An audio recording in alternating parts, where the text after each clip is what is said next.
Oh, no, you're hosting the actual show, Patrick. I got the intro here. Ladies and gentlemen.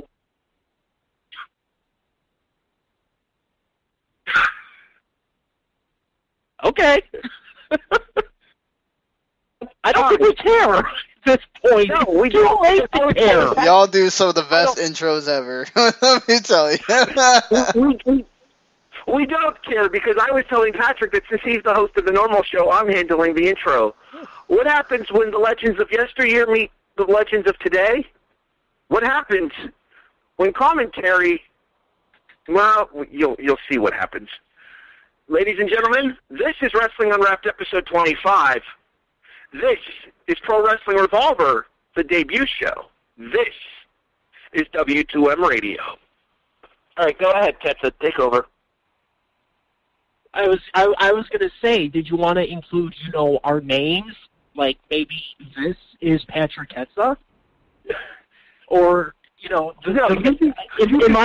case, the man who could be a better owner of the Chicago Bears than Virginia McCaskey, or maybe you could have said for yourself, this is Harry Broadhurst, the guy with more common sense than Big Ten officials. Okay, first of all, you're talking Big Ten to an SEC guy, so don't care. Secondly,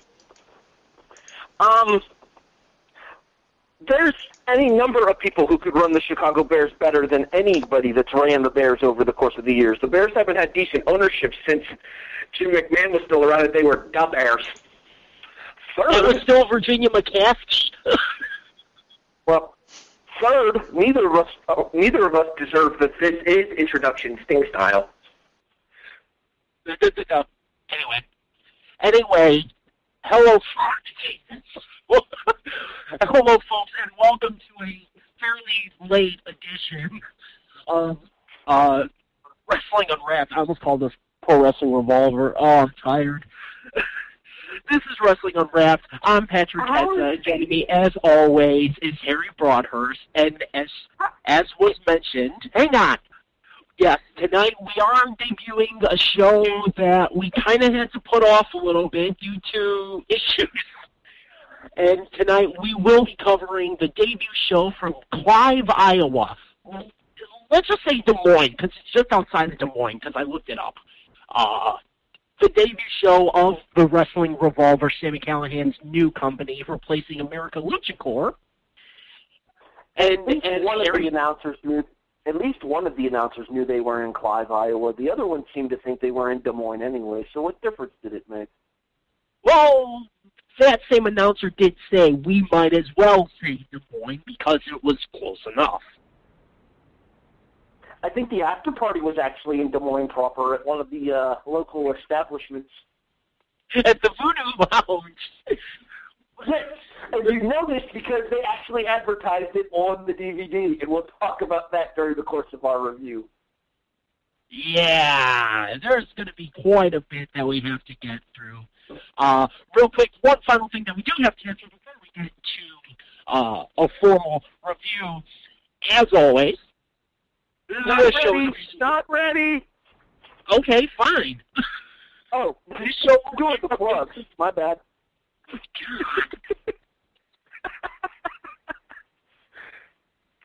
I'm facepalming already, Harry. At you. Anyway. I blame Skype for all the shenanigans we've undercurred tonight. Yeah, no kidding. Anyway, this show is a presentation of the W2M Network. If you want to find more information about our show or any of the great articles that are written, including W2M's own Top 25 from college football, or even any previews to any pay-per-views, like the one we had last week, probably the one we'll have next week, be sure to check out W2Mnet.com. And the show is also in partnership with 411mania.com. So be sure to check that out. Harry, do you want to handle the second half of that, or do you want me to handle that too? No, I got this, but I do want to point out that actually this is a first for us. We're going to be the first people to review one show on 411. I'm almost certain that every other show that we've covered here on Wrestling Unwrapped has been previously reviewed on 4-on-1 by somebody else, be it Jake St. Pierre, Larry himself, J.D. Dunn, who is one of my all-time favorites, of course. He whose name we're not allowed to mention because Sean yells at me. But this is a first because this is actually the newest show we've ever covered on Wrestling Unwrapped, getting to this show just after about 4 months from the day that it happens. But we'll discuss show dates and all that other fun stuff here in a bit. Tonight's episode of Wrestling Unwrapped is brought to you by the Madhouse Toy Chest, stores.ebay.com/Madhouse Toy Chest. If you are a fan of professional wrestling, you can find all kinds of merchandise inside of the toy chest. DVDs, action figures, VHS tapes, magazines, posters, you name it, they probably have it. That is stores.ebay.com/Madhouse Toy Chest. Mention you heard this advertisement on Wrestling Unwrapped, and the owner of the toy chest, Jason, will include a special gift with your order. Thank you very much, Harry. And yes, Jason, very, very good people. And real quick, I want to say he's doing a Black Friday sale. Yeah, 25% off quite a bit of stuff inside of the store, too. So, I mean, hey, if you have a wrestling fan on your wish list and you're looking to find some old action figures for people they might not have, hint, hint, nudge, nudge, by all means, take a look in the toy chest. You're getting cold from me this year for that one. Well, I mean, you did negotiate the deal for this one, so I can't be too mad at you. Damn right. Anyway. Alrighty, are you ready now? No, I'm not, because I feel the need to throw this disclaimer out there one last time before we actually review the show. Alright.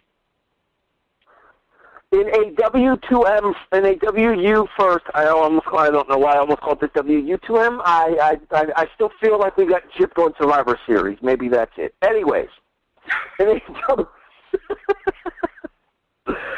WU first, this is actually a sponsored show for us. We were provided copies of this show by Pro Wrestling Revolver, but we also mentioned to them that we would not review this show unless we were given the ability to be completely honest with our opinions. Management agreed, therefore you have this show in front of you, and there you have it. And when the person that gives it to you has the nickname of a Death Machine, you're going to want to talk to him. Yeah, the last thing I want to do is piss off Sami Callihan. Pretty sure that would be high on my list of things not to do. I don't want to piss off anybody in the Killer Cult. Anyway. No OI 4K for you, huh? Well, they are in the Killer Cult. All right, anywho. Yeah, okay, anywho. That's a reference that's over my head, so I don't know how to respond to it. Killer Cult's the group of Jessica Havoc, Sami Callihan, Jake Christ, and JT Davidson as their manager. I forgot that might be a more AAW only thing. That's why well, just as importantly, it's an I haven't reached that point of AAW thing as well. So, anywho. Anyway. Alrighty, as we always do, I hope. We're going to keep it off. Not a huge card, 8 matches. The show's only an hour and a half because there's no intros. We kind of understand why, though. But as we always like to do, Harry, why don't you take us through the results real quick before we actually get any further into discussion? All right. You mentioned the fact that it's a short show, and that's one of the first things that I noticed as well, is the hour and 37-minute runtime. But I think they figured out with the lack of introductions there, you add a couple minutes for everybody's intro there, and this show runs over 2 hours, so it's pretty standard for an indie show, I think. I mean, I suppose technically this would be a super indie, given the names involved. Yeah. I mean, here, I'll put it this way. There's 22 wrestlers on the card. Say every intro takes 1 minute. That puts you right at 1:58. And you got to assume some of those intros are even longer, not to mention there's a promo as well, which adds a little bit of extra time for introductions, too. So, anyway.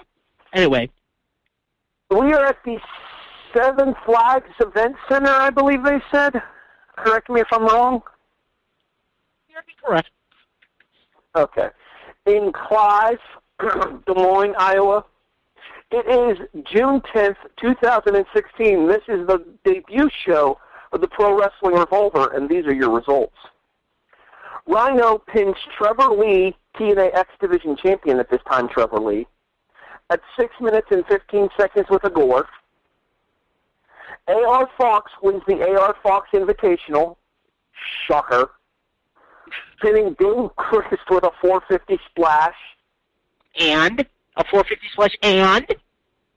Well, Romaine Payne led into the 450 splash, but the 450 was the pinfall. I know, but there's a reason I brought that up, and you know it. Yes, I do. I'm going to talk about it as well. Tommy. Jessica Havoc pins Paco Gonzalez at 1 minute and 13 seconds with the air raid crash. Does she have a name for that? I think she does call it the air raid crash, too. I want to say J.T. Davidson called it a Kryptonite Crunch, but for most people, it's more commonly known as the air raid crash. Anyways, Scotty 2 Hottie pins Jake Manning at 8 minutes and 50 seconds with the worm. Tommy Dreamer pins Eric Cannon at 16:19 with a Spicoli driver into a plywood board. Notice I say into, not through. I will explain later. Oh, time of the fall on the scramble match was 18:06, by the way. The longest match on the show. Your second match. Anyway.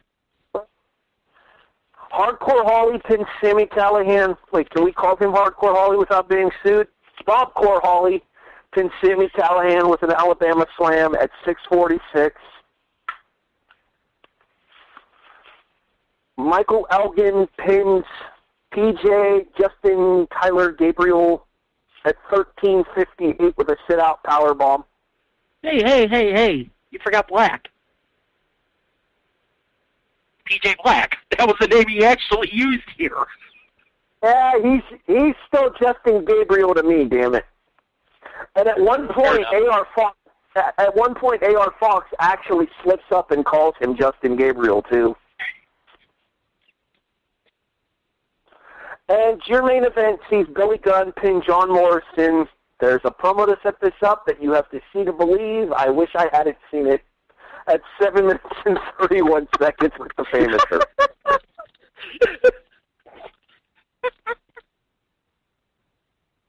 It's going to be one of those shows, Patrick. I can tell already. I know. Isn't it the second thing, too? Doesn't it come before the scramble? All right. Thank you, Harry. Read the intro and let's do this. I know. So, as we mentioned, wrestling is an ever-evolving, or in this case, revolving business. And what happens when you have a show of wrestling's past meeting wrestling's present, meeting wrestling's future? Let's find out. Ladies and gentlemen, for the 5th time, we're covering the first show. This is the debut show of the Wrestling Revolver. And just as importantly for us, this is our quarter-century mark, too, here on the W2M network. How in the hell have we got 25 episodes on this network? Yeah, I'm frankly shocked Sean hasn't fired us yet. Here's my question. How in the hell do we get 25 episodes in 1 year? I blame the modified pay-per-view schedule, frankly. And there was that whole me taking a hiatus thing, too. Yeah. Anywho, so, yes. Good Lord.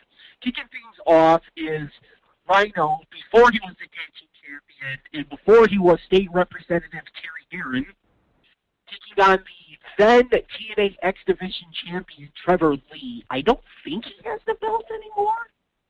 He does not, but I would also point out that Rhino was never a state representative either. He ran for office but lost. I thought he won. No, he did not. He could have absolutely swore that he won. All right. Anyway. To Really my weird, knowledge, funny one. To my knowledge, the current X Division champion is DJ Zima Ion, a.k.a. Shima Zion. Anyway, I like Shima, yeah, so whatever. It's right off the bat that you kind of catch what you're going to see and not going to see with this show, because legitimately it kicks off with Trevor Lee already in the ring cutting a promo, and then I don't know if it was a slip-up or what, but you do catch the first couple seconds of Rhino's intro, and then it's a hard cut to Rhino being in the ring, which automatically means we're getting no intros, which there's a lot of companies that don't do it, and the main reason probably being, I don't know about you, but I don't want to pay for music licensing rights. Yeah, that was my guess, too. With as many big names that were on this show, I would imagine most, if not all of them, used their most popular theme song. And High Spots is notoriously cheap when it comes to stuff like that. With all due respect to our friends at High Spots, most independent promotions are cheap when it comes to licensing theme songs. That's why Shakara has gone almost completely in-house for their music. But as I was saying, you'll notice that this is a High Spots DVD production, and they do the PWG DVDs as well. And you'll notice the PWG DVDs are done in a similar format where they show pieces of the intro during the match card at the start of the match, and then you don't see any of the intro itself for the match itself. Yeah, so I honestly, I don't mind it. You don't really, unless there's something like major happening during an entrance, you don't really need to see it. And especially if you go to shows, you're going to see them anyway. Yeah, I think that's a nice little added bonus for the people that were actually in attendance in the show. Now, granted, when the show's in a place like Clive, Iowa, how many people are really going to go? But for a debut indie show, this one was pretty decently attended. I wonder if the big names, you know, Rhino, I mean, when you look at this card, you have the dudes like Tommy Dreamer, Johnny Nitro Morrison, Mundo, Bob Holly, Rhino, you know, so you have some names there. So maybe you book the show to that real quick. Because, like, the second show was almost totally in a different direction, and we'll talk about that later on, if we happen to mention where they go and where they're going. We'll get into that discussion. Yeah. Oh, I'm sure we will. But getting back to this one, Rhino versus Trevor Lee, I find it weird that this was the opener and then the scramble match was second. Because the scramble match more or less got everybody more into the show than this one kind of did. And I don't mean that as any disrespect to Rhino or to Trevor Lee. But I found it weird that these two matches specifically were where they were. I think it might have had something to do with... I just recently watched a PWG show from one of the older ones. It was like a 2012 show because I'm still stuck in the dinosaur ages for most of my DVD watching because, well, frankly, I'm poor. But in regards to the PWG show that I watched, both Kevin Steen and the tag team champions, the Super Smash Brothers, went on early in the show because they had flights to catch later on that afternoon, and I wonder if that might not have been the case for Rhino as well, in that he had to fly out elsewhere for another booking perhaps later in that weekend, and that's why his match went on so early. Maybe. I'm trying to think. June, would he have at least been, he would have been, if not there, close to coming back already, wouldn't he? I think he would have been close to coming back to NXT. I don't think he was back quite yet. I don't think he came back to NXT until I think it was July. I don't even know that this would be an NXT thing because by September he was the tag champ. Yeah, they won the tag team titles in September, though. But you had to get through the tournament first. and that was like a month and a half, so he would have been a month from returning, maybe? Thereabouts, if not already. Actually, it may have been the Thursday after this show aired that he came back to SmackDown. We'd have to look up the specifics there. If our producer would be so kind as to check into that, we'd appreciate it. If he can. But getting back to this match, I didn't think this was a bad match by any means. Somewhat short and maybe a little more heavy towards Rhino getting the offense. Trevor Lee has some very, very good offense. There's a couple moves that I don't think he could have pulled off just because Rhino's a little too big.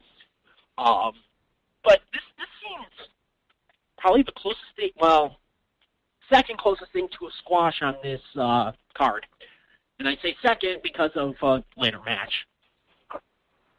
Well, you know what my issue with it here is that, and I find myself having this issue with most of the main matches on this show here. I never really felt like Rhino was in danger of losing this match. Like, there are a couple of different people who I thought could have won the scramble match a little bit later on. I would go as far to say that Eric Cannon and Tommy Dreamer is a toss-up as well. But this match, Manning and Scotty 2 Hotty, and the main event were all kind of those, this person's winning matches. I would throw Sami and Holly in there too. I was a little bit surprised, but I wasn't. Actually, I got exactly what I expected out of Sami and Hardcore Holly, or Bobcore Holly. We can't call him that. We'll get sued. Vince's lawyers are at the ready. Wait a minute. What about Sparky Plug? Only if we don't include the Thurman in front of it. Oh, hell no. We're including the Thurman, and you know it. All right, let's get back to the show itself here before Bob Holly tries to kill us. Let's put the pedal to the metal with this one. Where is Sean DeGroat at that? All right, there's a double standard at work in this show that I am frankly uncomfortable with. All right, back to the match itself between Rhino and Trevor Lee. No, I've noticed, too, in what little TNA that I have watched and seen of Trevor Lee, that his offensive moveset is very unique. And I think part of that comes from the whole situation with where he comes from as well, with him being part of that Helms Dynasty, that North Carolina era, guys. Those Hardy-influenced guys there, too. One of the main moves that I think you would talk about there is like that moonsault slam that he does, countering her cross-body or whatever. That's exactly what I was thinking of, and we don't see it, but like I said, I think part of it was, would Rhino be willing to do it? I don't know that Rhino would be physically capable of doing it. But in regards to Trevor Lee here, let's be honest, people hate TNA. Yeah. So throwing him out there first to have him kind of crap talk, I almost said a different word there that would have gotten me in trouble with our producer, to crap talk the audience and then sending Rhino out there to basically dismantle him. Although Trevor did get bits and pieces here and there, but sending Rhino out there to dismantle him after Lee ran down the crowd with his pro-TNA rhetoric there, it kind of made sense. Yeah, and it could be a good way to kind of get the crowd into it. You get one of the big names out early. You know, you have him win, and like I said, you essentially steamroll Trevor Lee. I mean, like I said, I found it weird, the positioning of the two, but not necessarily bad. Well, here's the thing here. Here's the thing here. We might as well go ahead and go into the scramble match with this discussion as well here, is that we can't. The scramble match... We can't. Scramble match... That's what I'm sort of saying. The scramble match itself was very spot-heavy, though. It relied a lot on the flips and the dives, and the big spot with Zachary went. We should probably give the names of the people involved in this match, and we will in a second. But it depended on, a lot on the big spots in the matches, the big guys battling, the big dive by Zachary Wentz, A.R. Fox's flip dive over the turnbuckle post, and then obviously the finish being what it was with Fox hitting Chris with one main pain into the 450. Well, we can't get into the scramble match yet as we do move on. Oh, yeah, the promo to set up the 2 matches later on in the show, I forgot about that. Did you really forget about it, or are you just trying to glance over it? I'm trying to block it from my memory because that is more John Morrison's ass than I never, ever needed to see. Why couldn't we see his girlfriend like that? Ex-girlfriend. Anyway. Well, there's an obvious reference there that I'm not going to make because this is a family show. Family show. Anyway. An AAW family show. Anyway. So, real quick, it bears mentioning, only because of John Morrison's bare ass, that yes, PJ Black, DJ Gabriel, Justin Gabriel, whatever the hell you want to call him. I'll go with the name he used here, which is PJ Black, and Johnny Nitro, Morrison, Mundo, cut a promo real quick, basically around butts. And the entire premise, the entire point of this promo, but... Just real quick here, I feel the need to explain where PJ and Johnny come from here. These guys are representing the Worldwide Underground from Lucha Underground. Their characters are pretty much gigantic douches in Lucha Underground, and I'm pretty sure I can say that. And it carries over here. But, yeah, the promo was about John Morrison's ass because it set up a match with Mr. Ass. Yeah. And then... B.A. Billy Gunn, because we're going to do a lot more swearing later anyway, so B.A. Billy Gunn interrupts them, which was the whole point anyway, which is why John Morrison bared his. And basically that was meant to set up the match of Johnny Mundo versus Billy Gunn, and then because Michael Elgin ends up making the save when... Mundo and Black would it be easier for you to call... Huh? Would it be easier for you to call him Justin Gabriel? Because you seem like you're struggling with PJ Black. It's actually not that one. It's I'm having trouble with Johnny Mundo. I keep wanting to say John Morrison. But anyway, Michael Elgin makes the save, and that set up PJ Black versus Michael Elgin, and then we'll also have Billy Gunn versus Johnny Mundo. I keep wanting to say John Morrison. That's the one that's tricking me. Anyway, I'm used to PJ Black by now. I don't know why. So, yes. Moving past that, hopefully. You keep wanting to say John Morrison because this ain't no make-believe. Anyways... Moving on to the AR Fox Open Invite Scramble. All right, before we actually move on to this match, I feel the need to touch on something here that we were talking about off-air before the show. And it's from the first match into the second match, and then definitely apparent into the third and fourth matches here. I've heard Jake Manning as a commentator before. We probably should mention that Jake Manning does a majority of this show when he's not wrestling. Yes, or not disappearing to go get changed in an attempt to flip dive in the scramble match. I've listened to Jake Manning do commentary before. There's a couple shows that I have. One of them was like a new era wrestling show that he was on and he did commentary for. There's a couple other like small-time independent shows that he's been on that I have that he's done commentary for. I can tolerate Jake Manning's commentary.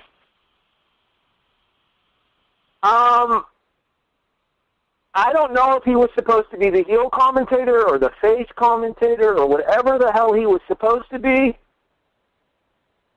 But it would be in Pro Wrestling Revolver's best interest to not let Tommy Rogers near a microphone again. And real quick, let's mention not the Tommy Rogers of the Fantastics. Yes. No Tommy Rogers or Bobby Fulton. Yeah. True story. That's why when we were talking off here, that's why I was surprised to hear you say that it was actually Tommy Rogers. the athlete, and I used air quotes there, Tommy Rogers, was Jake Manning's partner for the first 2 matches, and then he teamed with JT Davidson for the Jake Manning and Scotty 2 Hottie match, and then I think that was it for him. Or he might have done Dreamer and Cannon as well, and I just blocked him out by that point. Possibly, and then, no, because Jake Manning would then come back immediately after his match, to his credit, because he sounded out of breath as all hell. And I believe he would be joined by A.R. Fox during that match. And then I want to say Fox for the rest. I want to say it was JT Davidson and Jake Manning for Cannon and Dreamer, and then it was A.R. Fox and Manning. And no, it was A.R. Fox for the Cannon match because they brought up the fact that Cannon and Fox had history. Oh yeah, I forgot about that. So, but you get 4 commentators here. And I think when I listed, best to worst, I said Jake Manning, JT Davidson, A.R. Fox, anybody else at number 4, and then Tommy Rogers. Because there comes to be issues in this very match that we're talking about here. Real quick, it's the A.R. Fox Open Invite Scramble. It is an 8-person match. It is A.R. Fox, Dave Christ, who had JT Davidson at his side, Desmond Xavier, or, if you're Tommy frickin' Rogers, A.R. Fox. Number Zachary 2. Wentz. Yeah. Zachary Wentz. It says on here Chainsaw King, but I think he used a different name.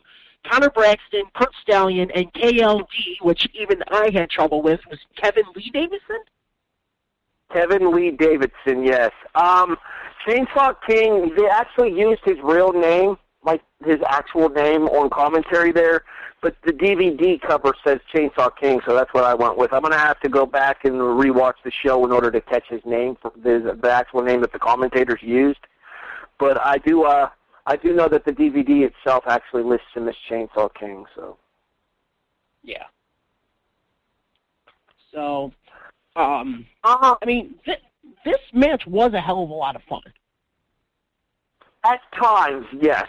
At other times, it seemed kind of, what's the word I'm looking for here? I don't know what the word I'm looking for here is, because I felt like there were certain moments that kind of overstayed their welcome. Well, considering the fact that it was the second match, and it was an 18-minute match, considering the fact that the second match was the longest match on the card. And I don't know how good something can really be when legitimately, this is something that bugs me, it's something that I've noticed more and more in more recent years. You have an 8-man match. The bell rings, and 6 of them bail to the outside immediately. It's almost like wrestling is pre-planned or something. Yeah, no kidding. Leaving, I want to say it left A.R. Fox and Desmond inside the ring at the very beginning. But that must have been Tommy Rogers' nightmare. I think that's where 2 of the 3 mess-ups actually happened. Because, yes, on multiple occasions, as Harry brought up, Tommy Rogers kept calling, was it that he kept calling Desmond Fox, or he kept calling Fox Desmond? He kept calling Desmond A.R. Fox. And actually, no, it was later on in the match. And with all due respect here, I'm going to watch what I say here because certain people have decided that my original thought on this was a little bit too inappropriate. I will just say that it was not. It's legit. I genuinely feel that way. The match is named after A.R. Fox. The match is named after A.R. Fox. Desmond Xavier and A.R. Fox look nothing alike. It is plain ignorant to get those 2 mixed up.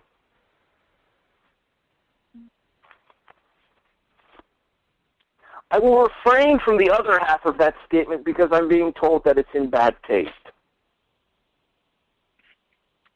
Anyway, but yeah, you have to be borderline stupid. If there wasn't even his only grievance this match, mixing up the two of them.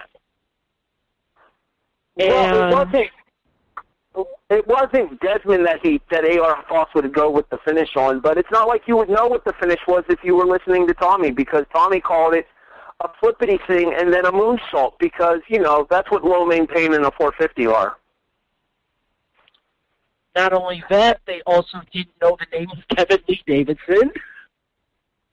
Yeah. Well, at one point, they finally figured out that he was KOD, because they realized that Kurt Stallion was the one in the black trunks. But the thing with Tommy is that he very specifically, and this, as I said, this is the AR Fox Invitational here. If this is the AR Fox Invitational, that clearly means that they're setting AR Fox up to be something here inside of the Wrestling Revolver, you would assume.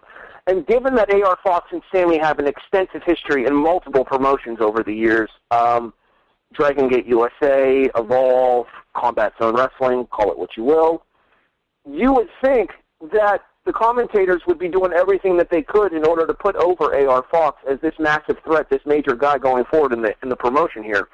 And yet, the finish doesn't get called, and then the second part of the finish is called incorrectly here. As a broadcaster myself, as a play-by-play broadcaster myself, it's that kind of stuff that bothers me more than maybe it would a typical person there. But most independent wrestling fans, when they see AR Fox hit that flipping Uranagi Spanish fly variation, they know that's low main pain. And then a forward flipping 1.5 splash is a 450, not a moonsault. See, I think actually he called the low main pain a moonsault. I mean, technically that's not inaccurate, but it's not accurate either. Yeah. And low main pain is a springboard Spanish fly if you're going to use the non-name for it. I still call it a C4. Yeah, well, Paul Burchill thanks you for that. Yeah. As a matter of fact, that's what I called it last weekend when during Survivor Series when they did that. Anyway, but yeah, it's an 18-minute match. It's not the main focus of this is AR Fox, but he's not the focus of the main part of the match. The main part of the match is, I want to say from the commentary station is where Wentz takes that dive. Because Wentz takes a dive of, I would say, a good 20 feet. Well, if you're talking about 50. Yeah, anyway. But he takes a dive of, I would ballpark it at about 20 feet. From what I think is the commentary station onto everybody, of course. I would say a good 15 feet for sure. I mean, looking up at the stage there while everyone was standing over there, Fox was down there on the floor, one of the people that was down there to catch him, and Fox is about 6 feet even, and this thing was probably a little over double Fox's height, so I'd say probably about 15 to 17 feet. It's definitely like an elevated balcony inside of the Seven Flags Event Center. Which is a giant tent, by the way. I did not know that. At least that's what it looked like to me. I always thought it was like our Creekside Golf Dome over here. You're not going to know what that is. Nobody listening is going to know what that is, so I'm just going to move on. Okay. But, yes. In my opinion, I think you're wrong, though. I don't think that AR Fox was the sole focus of this match. I think another person that they were possibly setting up for a big run here in Pro Wrestling Revolver was Connor Braxton. The Wretch, Connor Braxton, as he's known in some circles, because that was my first exposure to him, was during this year's Tournament of Death as the Wrench Connor Braxton. But you were mentioning to me that you were kind of over the whole hoverboard thing there. Somebody like me that hasn't seen it before, I actually thought it was pretty cool. Yeah, it dawned on me when I said that when we were talking off air, but Connor's a real nice guy. But I think even he's sick of it now. Because it's gotten to the point where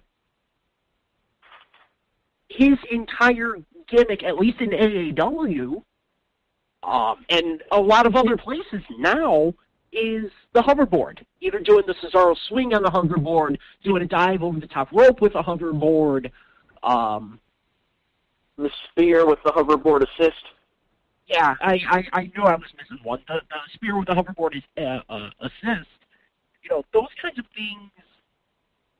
And then with the fact that that's what got him on, I think, Fox Sports, and they got him a few different places. He's now tied to that hoverboard, whether he likes it or not. But eventually there will come a point that fans are going to get sick of it. I'm already kind of sick of it because I see it constantly. And that's not a knock on Connor. I actually think he's a really good wrestler. I'm just sick of the hoverboard. Well, I think a lot of that has to do, though, with the fact that this was a new market for him. This was a new audience. And I think a lot of those people that were in attendance for this show were probably there to see the big names and weren't necessarily familiar with the undercard guys, with your Connor Braxtons, with your Kurt Stallions, with your Zachary Wentz's, your Desmond Xavier's. These were guys that were going out there to try to make a name for themselves in this particular match here. And I think that Connor Braxton doing what he did there is going to help him stand out. And I would imagine that if he has merchandise with him in the hoverboard as well, that would be a good way for him to move some of his merchandise as well, in my opinion. I mean, let's be honest, this is a business about marketing oneself, and as you mentioned, he went viral with the hoverboard originally there, so whether he likes it or not, he is tied to the hoverboard, but at the same time, that's not necessarily a bad business decision on his part. AAW probably thanks him a little bit because it's actually AAW where all of that started. But to my point, though, in regards to Connor, and then we'll continue on discussing this match here because we still have 6 more matches to cover. 5 and a quarter we'll go with. Okay. This next one's like a quarter of a match. But anyways, in regards to the whole Connor thing there, and specifically in the tone of this match, I think in the tone of this match, with this being a spot fest, and let's be honest, that's exactly what this match is. It's a gigantic spot fest. I think it works with him using the hoverboard here. Now, as they get more and more developed into Pro Wrestling Revolver, I don't want to see that stick around because I think it's too gimmicky. But in the process of doing this kind of a match here where you're expecting these spot fests, you're expecting a bunch of flippity-doos and a bunch of various things to stick out and stuff, in the context of this match, it works. Yeah, and I mean, you have to realize that in this case, this is 1/3 of the entire roster. Because there are no tag matches. There's 22 wrestlers on this roster for this show. There's 8 of them in this one. If you want to go 23-9, if you want to include JT somehow. So it was just a way to get everybody on. Yeah, now, and not to mention here, it was as they said, the AR Fox Open Invitational there, which kind of tells me that this Invitational is done more under X Division styles, where it's not about weight limits, it's about no limits in this particular instance here. And by and large, even though the match ran 18 minutes, it didn't feel like 18 minutes to me watching it. And I think that's probably the biggest compliment I can pay this match. Yeah, despite, like I said, as you mentioned, it may have overstayed its welcome a little bit, but for the most part, it wasn't a bad match. It may have just been a little long. I'd say maybe put it at 15 minutes and you're good, instead of 18. Well, when I say it overstayed its welcome, I mean there were certain things that they went back to multiple times, like the whole big guy battle between KLD and Chainsaw King. I think they went to the well one a couple times too many on that there. I think that, as you said there, the whole ring clearing out so that 2 people can work an actual normal kind of exchange inside of the ring there, they overdid that as well there. But for like the major spots and stuff like the double power bomb and then the I enjoyed Connor's hoverboard-assisted spear. I thought that was pretty cool. And then, obviously, the finish itself speaks to the fact that they want A.R. Fox to be something in Pro Wrestling Revolver, which is why he got the win in his own signature matchup here. And that tells me that they want Fox to be something. So, by and large, it didn't feel 18 minutes long to me. We've covered shows before with matches that have been shorter that have felt a lot longer than 18 minutes. Oh yeah, that's happened multiple times. Anything with Anna Manushka. Anyways. Had to bring it up, didn't you? Absolutely, brother.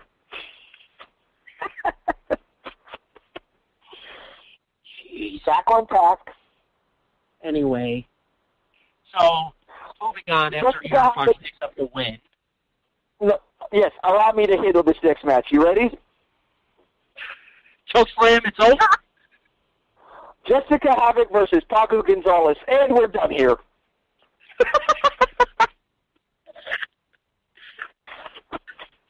Nice choke slam, and I hate to point this out, but Paco screws up the air raid crash originally.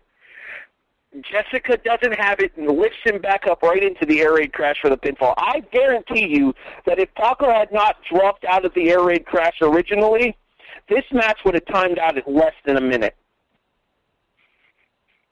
What did it time out at? 1 minute and 13 seconds, and Jessica looked pissed off.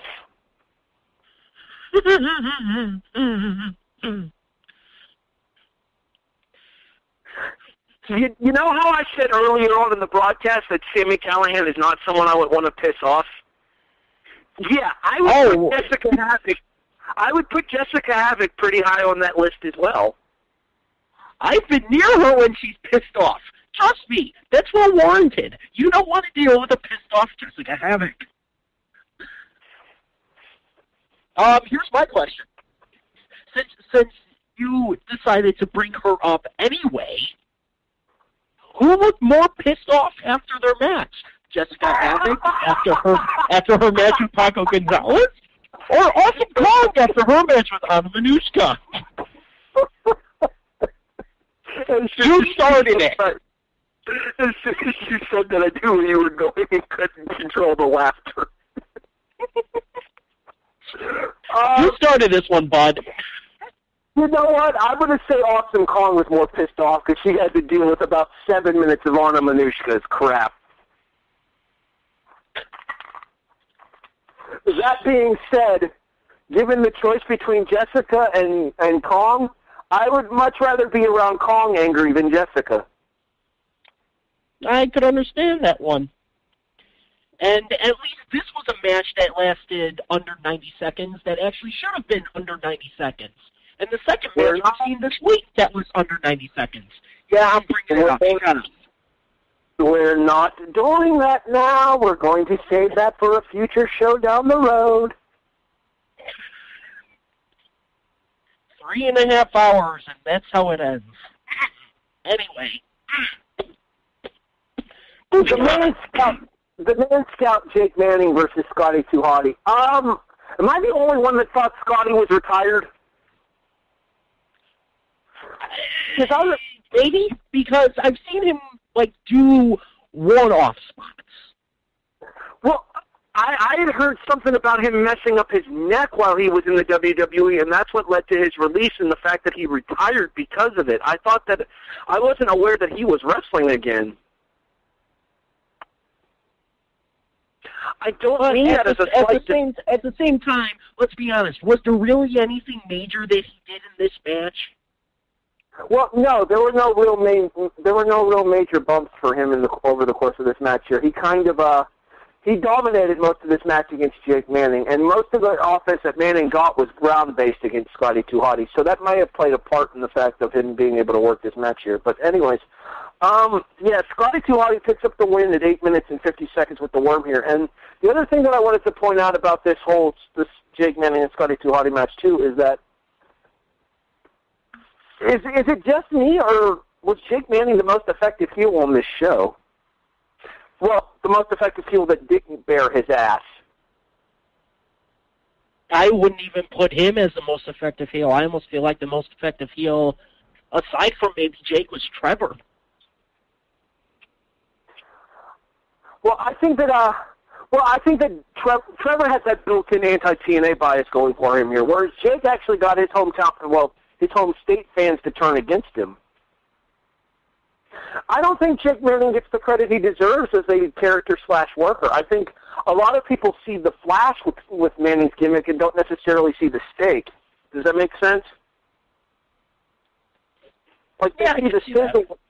They see the sizzle when it comes to the gimmick, but they don't see the stake and the fact that, in my opinion, Jake Manning's actually a pretty decent worker, especially for the kind of character that he portrays.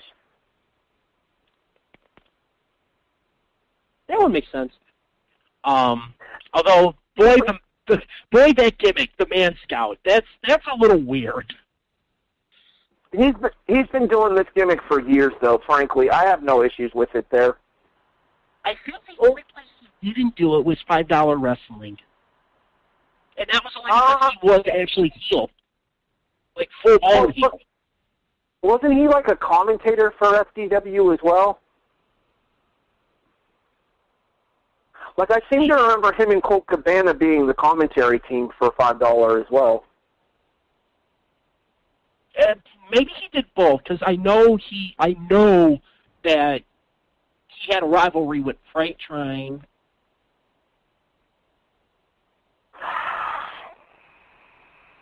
He did. I'm not dignifying that. And you're talking about the other thing. Well, I have more to do with the whole Eugene thing than the old Jake Manning thing, but that's beside the point. Yeah, it's done. Anyways, no, we've never done a $5 show. I don't own any $5 wrestling, and that's actually on purpose because I've had the opportunity to pick up $5 wrestling shows before. I understand that humor is subjective, but I don't see the humor in that. I genuinely don't. I think that's one of those things where pretty much just like wrestling itself. If you get it, you get it. If you don't, move on. It's obviously not for me, and I say this as somebody that is a big fan of Colt Cabana as well. So, I mean, take it for what it's worth. All right. Speaking of moving on here, what do you say we get into the next match here? Because Jake Manning versus Scotty 2 Hotty ends exactly how you think it would end: a series of punches, bulldog against the ropes, WORM finish. To which commentator JT Davidson is pissed off. To be fair to JT, this might be the only move in professional wrestling that is less credible than the People's Elbow as a finishing move. I was wondering where you were going with that because I was about to bring up the People's Elbow if you were going the route of suspend your disbelief.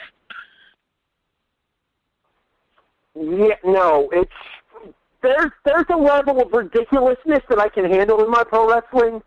The worm is a viable finish, especially in 2016, is beyond that limit.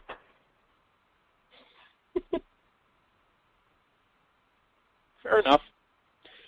But yeah, we should move on to probably one of the first major big matches, aside from maybe Well, I mean, technically speaking, you would argue that Trevor Lee and Rhino was a pretty big match there because Trevor Lee has a following due to his TNA run, and then obviously Rhino is Rhino here. But Jake Manning actually raises a very valid point about Eric Cannon here. Eric Cannon is a Midwest superstar, and that is the honest-to-God truth when it comes to Cannon there, because Cannon is one of those guys where if you have a big show in the Midwest, odds are you're going to see Eric Cannon's name on it. And he's exactly right about that. Whereas Tommy Dreamer, as mentioned, Tommy talks about in this promo after the match here that he's 45 and obviously nearing the end of his career. But to be in the ring with somebody like Cannon who's able to work the style of match that Dreamer usually works and able to keep Dreamer at the point where Dreamer can keep up and Cannon can look good as well there. It works out very well for both of them, in my opinion. I've always thought Eric Cannon was a better worker than he may have gotten credit for. I think Cannon's look worked against him when he was first breaking in. And I think you know exactly what I'm referring to with like that pleather ring gear he used to have. Because while easy fodder for his character, I think it took away from the actual ability of the wrestler himself. That makes sense. And but obviously he moved on, and now he's legitimately, officially sponsored by Pabst Blue Ribbon, as I cough, excuse me. Yeah, the thing with Cannon is it's as Manning said, though. Cannon is to the point now where if you have a major show in the Midwest, you're going to see Eric Cannon on it. Because he's one of those guys who doesn't matter who you put him in the ring against. In this particular instance, it was against a guy, a ring veteran in Tommy Dreamer, who clearly knew what he was doing. But it doesn't matter who you really put him in the ring against. You know that he's going to deliver a match that's at least watchable, if not really good. And in this case, once again, a match that's watchable, if not actually not bad. My opinion on this match will be made further clear a little bit later on in the show. Oh, boy. With that said, do you have anything else to add for this match here? You want to talk about like some of the major stuff here? Like, I do want to talk about the finish going kind of awry. And yeah, that probably is warranted. And I'm specifically referring to that board in the corner that they had, that plywood board that they set up in the corner. I'm assuming that was supposed to be kind of table-ish.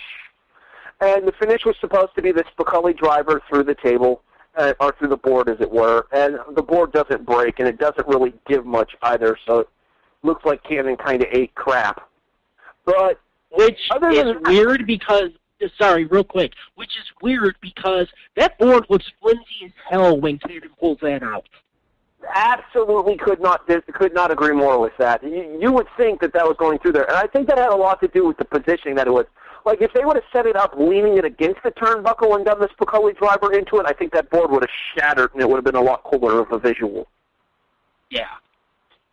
But, I mean, even still, laying it on the second corner, like on the middle corner, you would think it would still break.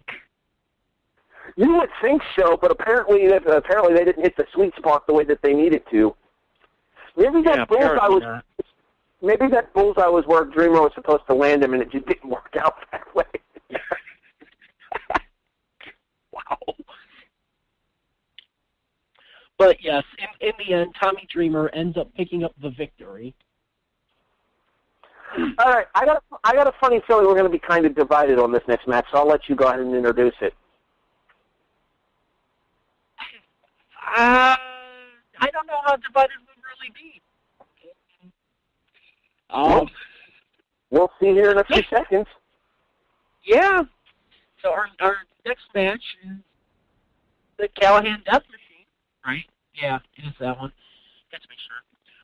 Callihan Death Machine, Sami Callihan, versus Thurman, Bob Core, Hardcore, Sparky, Plug, Holly, whatever the hell you want to call him. Bob Holly for short. Yes, in the interest of not being sued by the World Wrestling Federation Entertainment, he is Bob Holly.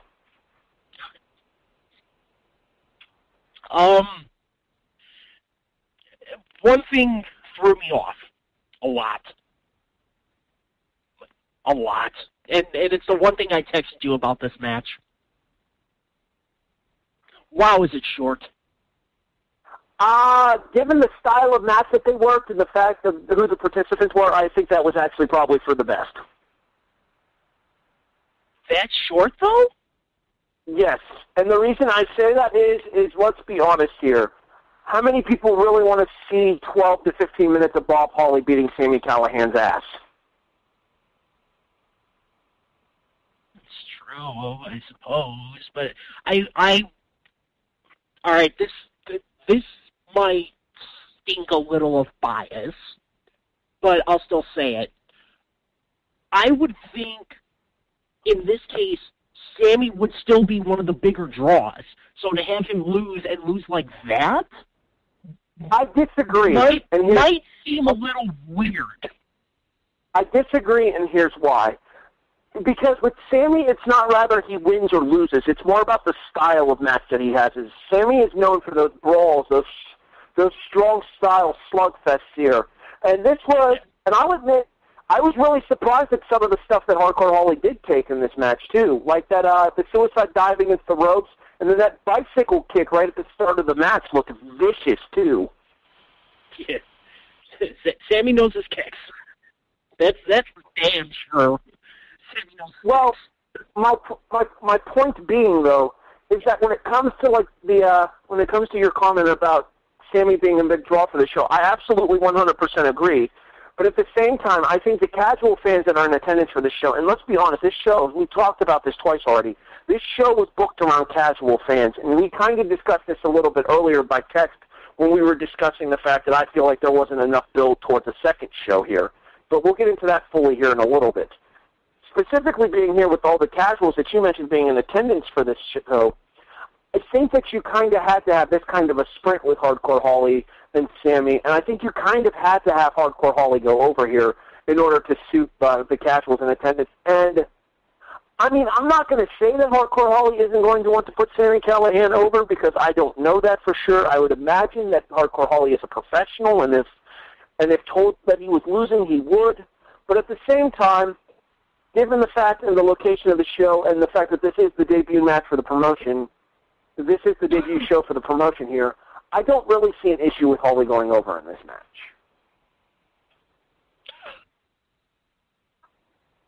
I mean, yeah, and let's be honest, and this was something that we wanted to bring up anyway, is looking at the entire card. Every all right, spoiler alert. Every past star on this card won. Every one. Not true.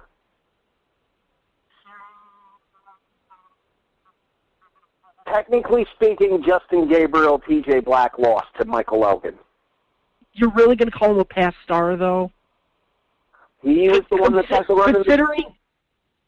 Gabriel was the one that had to run in WWE.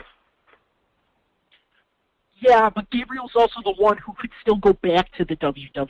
Look at everyone else. You're gonna put PJ Black in with everybody else that you know I'm talking about.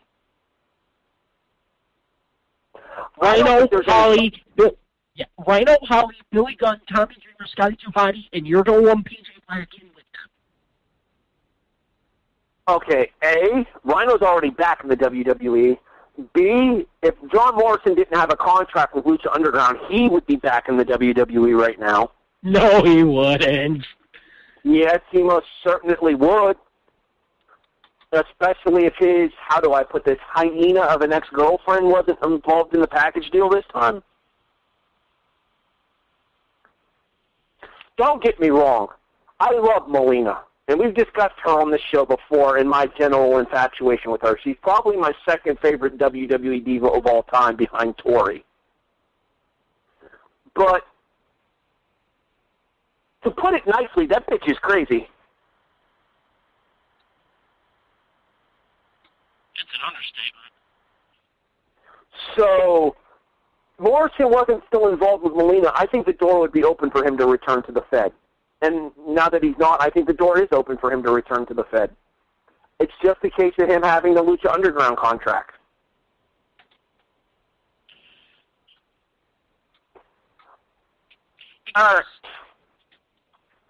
No, I get what you're saying under general principle as far as the legends per se, because yeah, you can't really call Justin Gabriel a legend. The guys of yesteryear would be like your Billy Gunns, your Scotty 2 Hotties, your Hardcore Hollies, your Rhinos, and stuff like that. The people that have the established names in this business, whereas Justin Gabriel's still very early into his 30s, if he's even in his 30s at all, and he might not be. our producer was still listening, I'd have him Wikipedia that. Yeah. I wonder if my co-host can Wikipedia that while we're on the air. What am I Wikipediaing? How old Justin Gabriel is, or PJ Black, or PJ Tyler, or no, wait, PJ Tyler was a different company. Never mind. Was he DJ Gabriel too? I don't know. I know that he came into Lucha Underground as PJ Black, and I think that when he worked for ROH, and when he worked for ROH, he worked as PJ Black as well.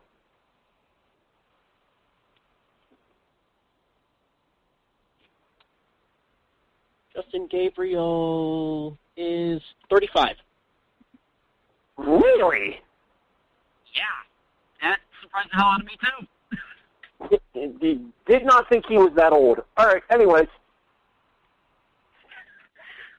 So, still think he can come back?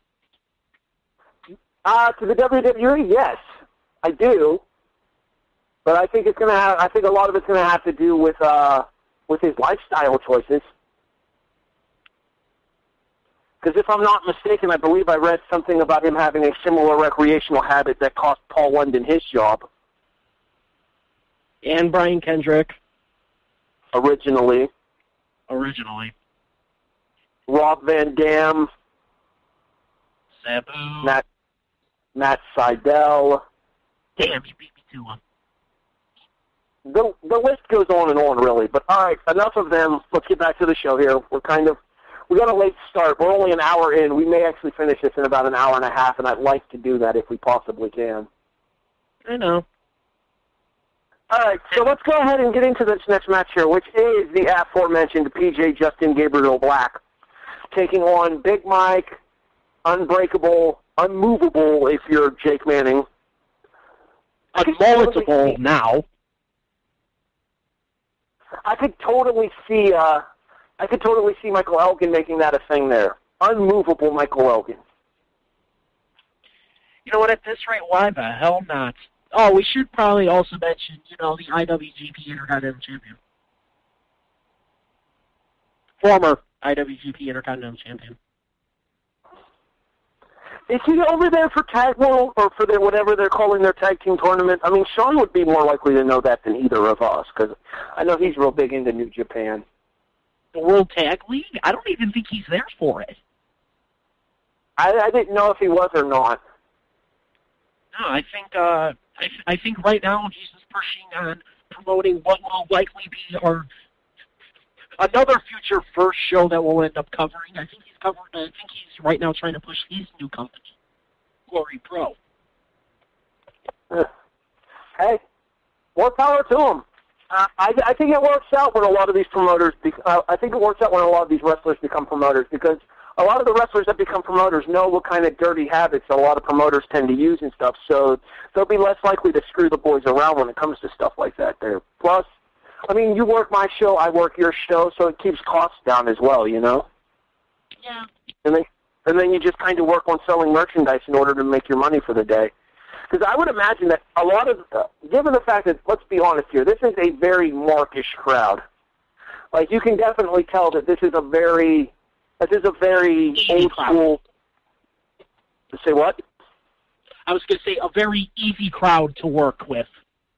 Yes, because of the whole. I mean, most of them are probably there for the names of yesteryear and stuff. So this isn't going to be that kind of crowd that's looking for awesome matches. This is going to be the kind of crowd that's looking for various moments and stuff that are going to get them out of their seats.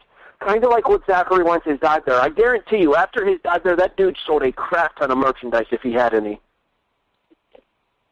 Probably a hell of a lot of Scarlet and Graves stuff, because he's in that tag team with Desmond Xavier. So my point being here is that when it comes to a match like this here, I actually think they made a mistake by not making this match the main event. And the reason I say that is, let's compare the two matches, shall we? All right. Gabriel and Michael Elgin have a back-and-forth 14-minute match that ends after Elgin hits his trademark buckle bomb sit-out powerbomb combination. Hey, say it right. It wasn't a Liger bomb. He didn't sit out with the legs across the arms. It's an Elgin bomb. It was not an Elgin bomb. He didn't spin. Christ, it was an Elgin bomb, and you know it. As a matter of fact, I think they actually call that the spinning Elgin bomb. See, whenever I've written it out on my notebook, I've always written it as a tornado sit-out power bomb. But anyways. Anyway. That match goes 13 minutes and 58 seconds. And as I said, the vast majority of it is back and forth. The main event of Billy Gunn and John Morrison goes, and Johnny Mundo, Morrison, Nitro, Spade, Hennigan, whatever you want to call them, goes 7 minutes and 31 seconds. And to be frankly honest about it, it's probably just as, if not more squashy than Trevor Lee and Rhino was. Am I wrong? Oh, I wasn't disagreeing. Neither were as squashy as Havoc and Paco, but neither were meant to be as squashy as Havoc and Paco. Well, we leave Paco out of this because, honestly, I was disappointed. When I got this DVD, that was the only name on this entire DVD I didn't recognize, and I asked you, who is this? I mean, you put him over as this big undercard guy who's done well for himself, and then he lasts all of 1 minute and 13 freaking seconds. You know what I actually feel bad for? Jessica? I agree. Right. You want to know why? You want to know? Well, okay. We'll talk about that later. Okay. Anyway. So getting back to PJJ. These last two matches. Big Mike. Yeah. So, but yeah, this was a much more worthy main event. Unfortunately, while you're right, in terms of match quality, this one blows away the actual main event, if you really want to call it that. Unfortunately, there's one thing that the main event has over this match. Significantly more crowd involvement. The crowd definitely cared a lot more about Morrison and Gunn than they did Gabriel and Elgin, and I think that has a lot to do with the fact that while Elgin is making his name now, former Ring of Honor World Heavyweight Champion, I believe he's a former Pro Wrestling Guerrilla Champion. I am not sure on that one. As you mentioned, I don't think so. Well, but as you mentioned, an IWGP Intercontinental Champion, multiple tours of New Japan, wrestling all around the world nowadays is Elgin. He is not nearly the name that either Mundo or Billy Gunn is. That's what I was going with, actually. Even over the crowd involvement, that's what I was more focusing on. While PJ Black and Michael Elgin definitely had the better match, John Morrison and Billy Gunn had more power to their name. They had more star power in their match. Because while, yes, Michael Elgin is a better wrestler in my eyes than John Morrison, but John Morrison's on TV, and Billy Gunn was on TV for a long, long time. So, unfortunately, that trumps ability in this case, because, let's be honest, and I think it's something we're going to end up discussing later anyway, this show is relative fan service. May not even be relative. The show is fan service. No, and we'll kind of talk about this a little bit later on here, because I think you kind of know where I'm going with this. I mean, it is not specifically going to be what you think it's going to be for me, because somebody else has that honor, and you already know who I'm referring to there. But no, I understand that, and we've talked about it multiple times. The way that this show was booked, the way that this show was put together, was definitely to cater towards the casual fan in attendance that knows the names in attendance, rather than the hardcore, I guess you could call them the smart mark crowd that would be going there to see people like Michael Elgin, like Trevor Lee, like A.R. Fox. Although Fox was a feature as well, but he wasn't the feature. I would argue that his match right there, in terms of name value, is probably the lowest one behind, not only ahead of the Jessica Havoc Paco Gonzalez match. I don't know about that. I would say Scotty 2 Hotty's probably a bigger name to the casual fan than AR Fox is. No, I'm not talking about that one. I'm saying I almost feel like you could still put Havoc and Paco ahead of the Scramble. I don't think so. I think that AR Fox and Connor Braxton have enough name value behind them to be ahead of Paco and Jessica. Jessica has the whole Shimmer thing. She has the whole TNA, short TNA. Let's be honest, she got screwed around by TNA. I mean, she absolutely did. And I know that story. Well, we won't reveal people's personal business. No. It's not our place. But Havoc got screwed around by TNA. Her run there was a lot shorter than it probably could have been there. But the thing about it is Jessica's never had a run in any other major organization, whereas AR Fox is currently on television right now as Dante Fox in Lucha Underground. But he wasn't at that point. Which means that his stuff for Lucha Underground was taped at this point. So he could have been billed as a Lucha Underground star, which a lot of these guys probably were. Mundo, Gabriel, let's see here. Sami's stuff would have been taped for Lucha Underground by this point there. Trevor Lee was on television regularly with TNA, as we mentioned, TNA X Division champion. Tommy Dreamer was just coming off of a run on WWE's Monday Night Raw at the end of December last year.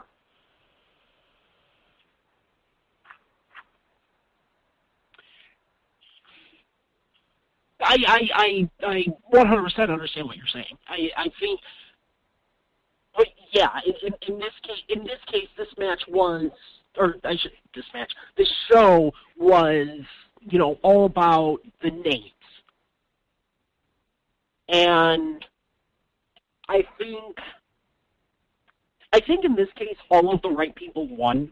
I do wonder if legitimately Michael Elgin had to pull something in order to take the win over PJ Black.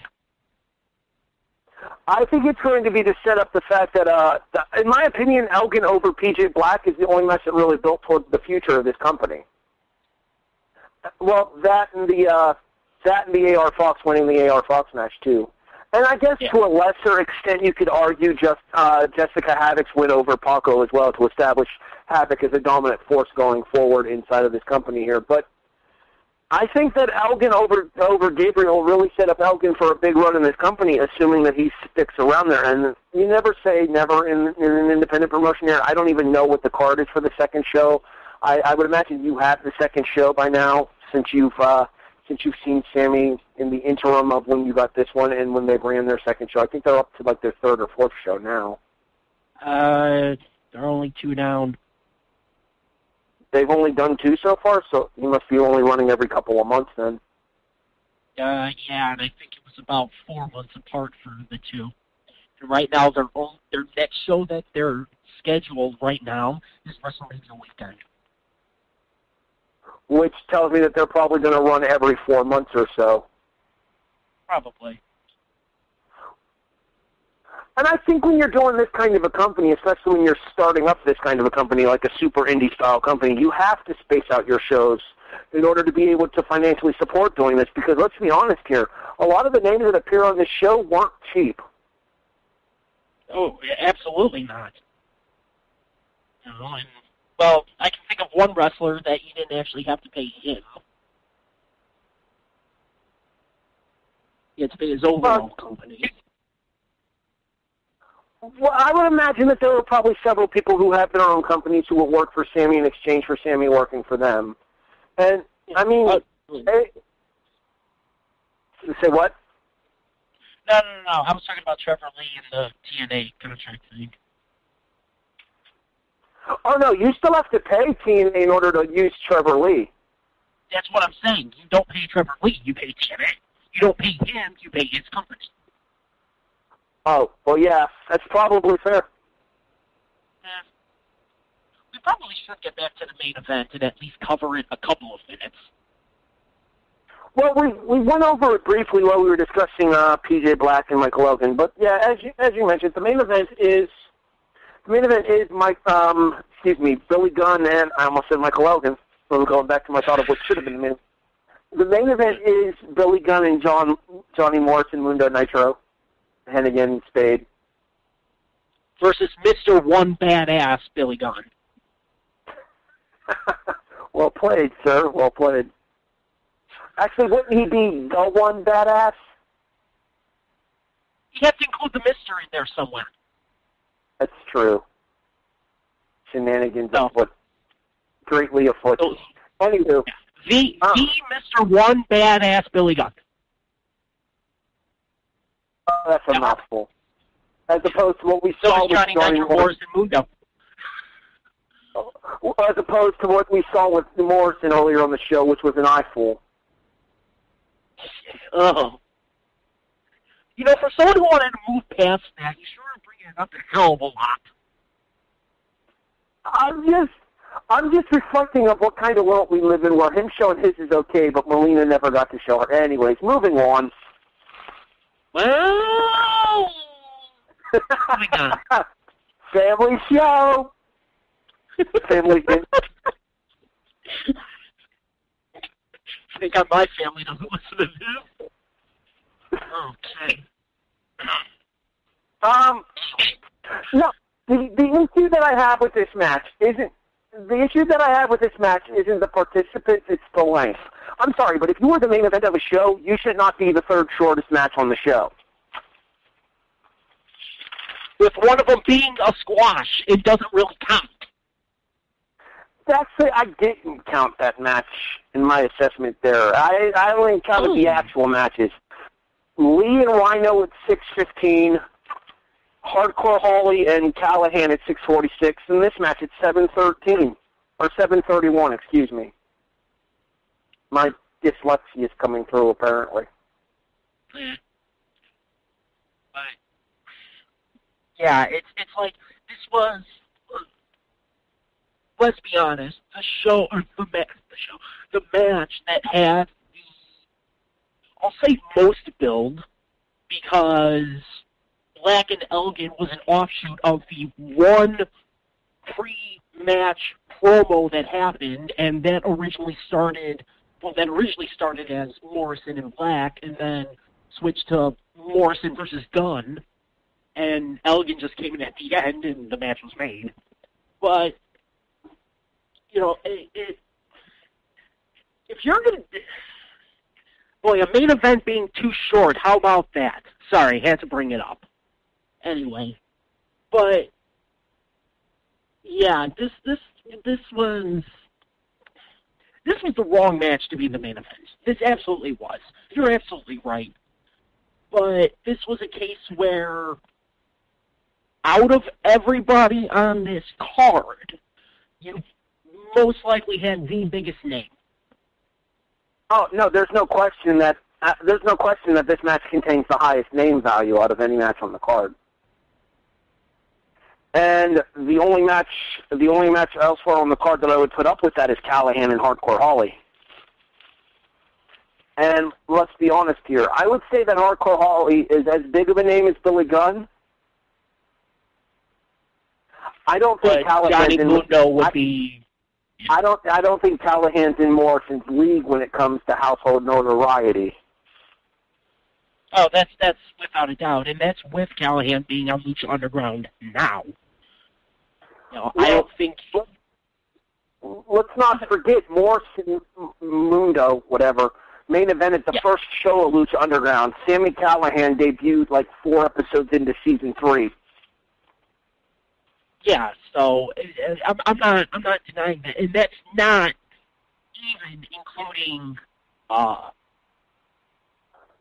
WWE runs, which unfortunately Sami never really had one.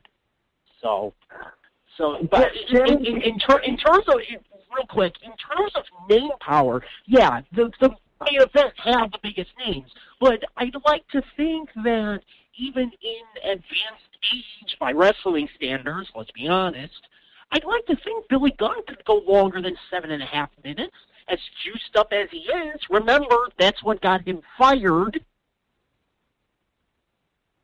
See, I wasn't going to bring any of those accusations up here, if only because this is a sponsored review, and I don't want to step on any toes as far as that goes there, because, I mean, it's a touchy subject in regards to professional wrestling. My opinion of it is, if people choose to make that dumb decision, it's on them.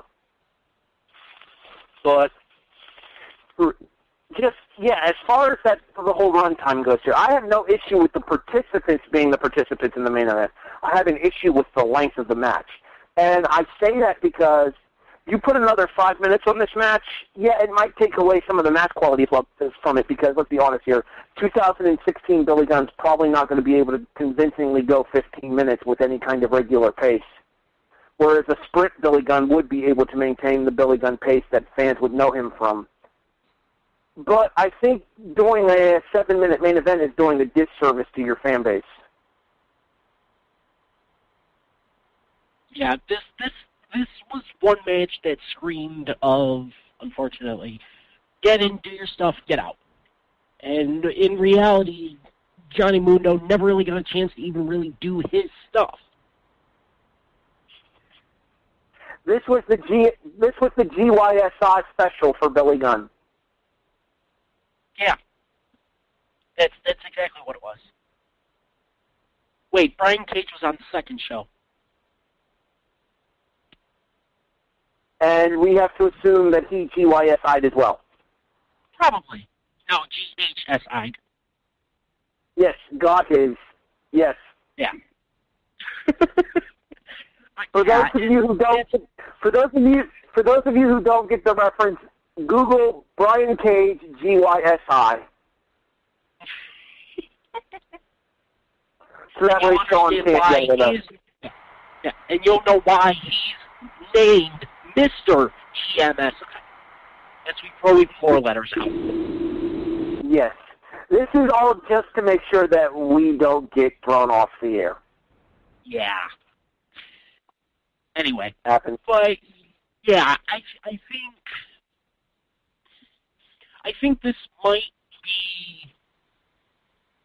This might be, like, one of the biggest gripes that I have. It's not going to be like my trash for the show, but this probably would be my biggest gripe is the fact that, like I said, it's the only match that has any real build, at least during the show. You know, I think Billy Gunn was announced for the show, but that was it. They didn't announce the match. So for them to not even go 7.5, as you said, the third shortest match on the card, that's not a standard that you want to be setting right off the bat. You know, and I'm not saying have this go the length of the scramble. I'm not saying go 18 minutes, but at least go 10. Yeah, that was my thought process. 10 to 12 would have been fine for this match. I would have been perfectly okay with 10 to 12 because I know that 2016 Billy Gunn is obviously not the worker that 2000 Billy Gunn was. Not that 2000 Billy Gunn was ever anything to write home about either. But I just feel like a 7.5 minute main event is doing a disservice to your fan base, as I said earlier. Yeah. So yeah, that pretty much wraps it up. That was the 8th and final match. Do we have any final thoughts that we want to give before we get to the big finish? Yeah, we kind of touched on it a little bit earlier, so I want to go into it here because it's not going to be either of our cashes or trashes here, so I wanted to touch on it here. What is your thoughts on the fact that, as you mentioned, that almost all of the major names went over the younger talent there, with the only real exceptions being Jessica winning her squash and A.R. Fox winning the A.R. Fox Invitational? You're telling me Paco should have beaten Jessica Havoc? No, I'm not saying that. I'm saying that they built Jessica up as something to look to fear going forward in Pro Wrestling Revolver, and between her being built up to look forward to an extent, Michael Elgin being something to look forward to going forward in Pro Wrestling Revolver, and then A.R. Fox winning his Open Invitational. None of the rest of the matches built towards the future of the Wrestling Revolver, in my opinion. Yeah. But at the same time, with the fact that this is the debut show, and the whole idea of it is, wrestling's past meeting wrestling's present and meeting wrestling's future, my question is, are you even going to be able to build to the future if you're going to have a, pardon the pun, revolving door of wrestlers? Are you going to even really be able to start building people up when you don't know what your roster is going to be for your next show, and your next show may not be for 3-4 months? Well, I think that you can kind of get a core group of people that your fan base will know will be there on a month-to-month basis there, and they'll be the people that are stepping up to face these incoming talent there, like your Michael Elgins, like your Sami Callihans, I guess to an extent like your Trevor Lees, because I could see Trevor Lee being involved with this company going forward as well. Because we, as you mentioned, and I like your Jake Mannings even to an extent there, because these are people that were able to get the crowd involved, emotionally invested in their matches, and I think that that's something that's important to have as well from a traditional standpoint, is to have people that you're going to want to have people that wrestling fans are going to want to come out and see as special attractions, but at the same time, you're also going to want to have people that fans will pay to see get their ass kicked as well.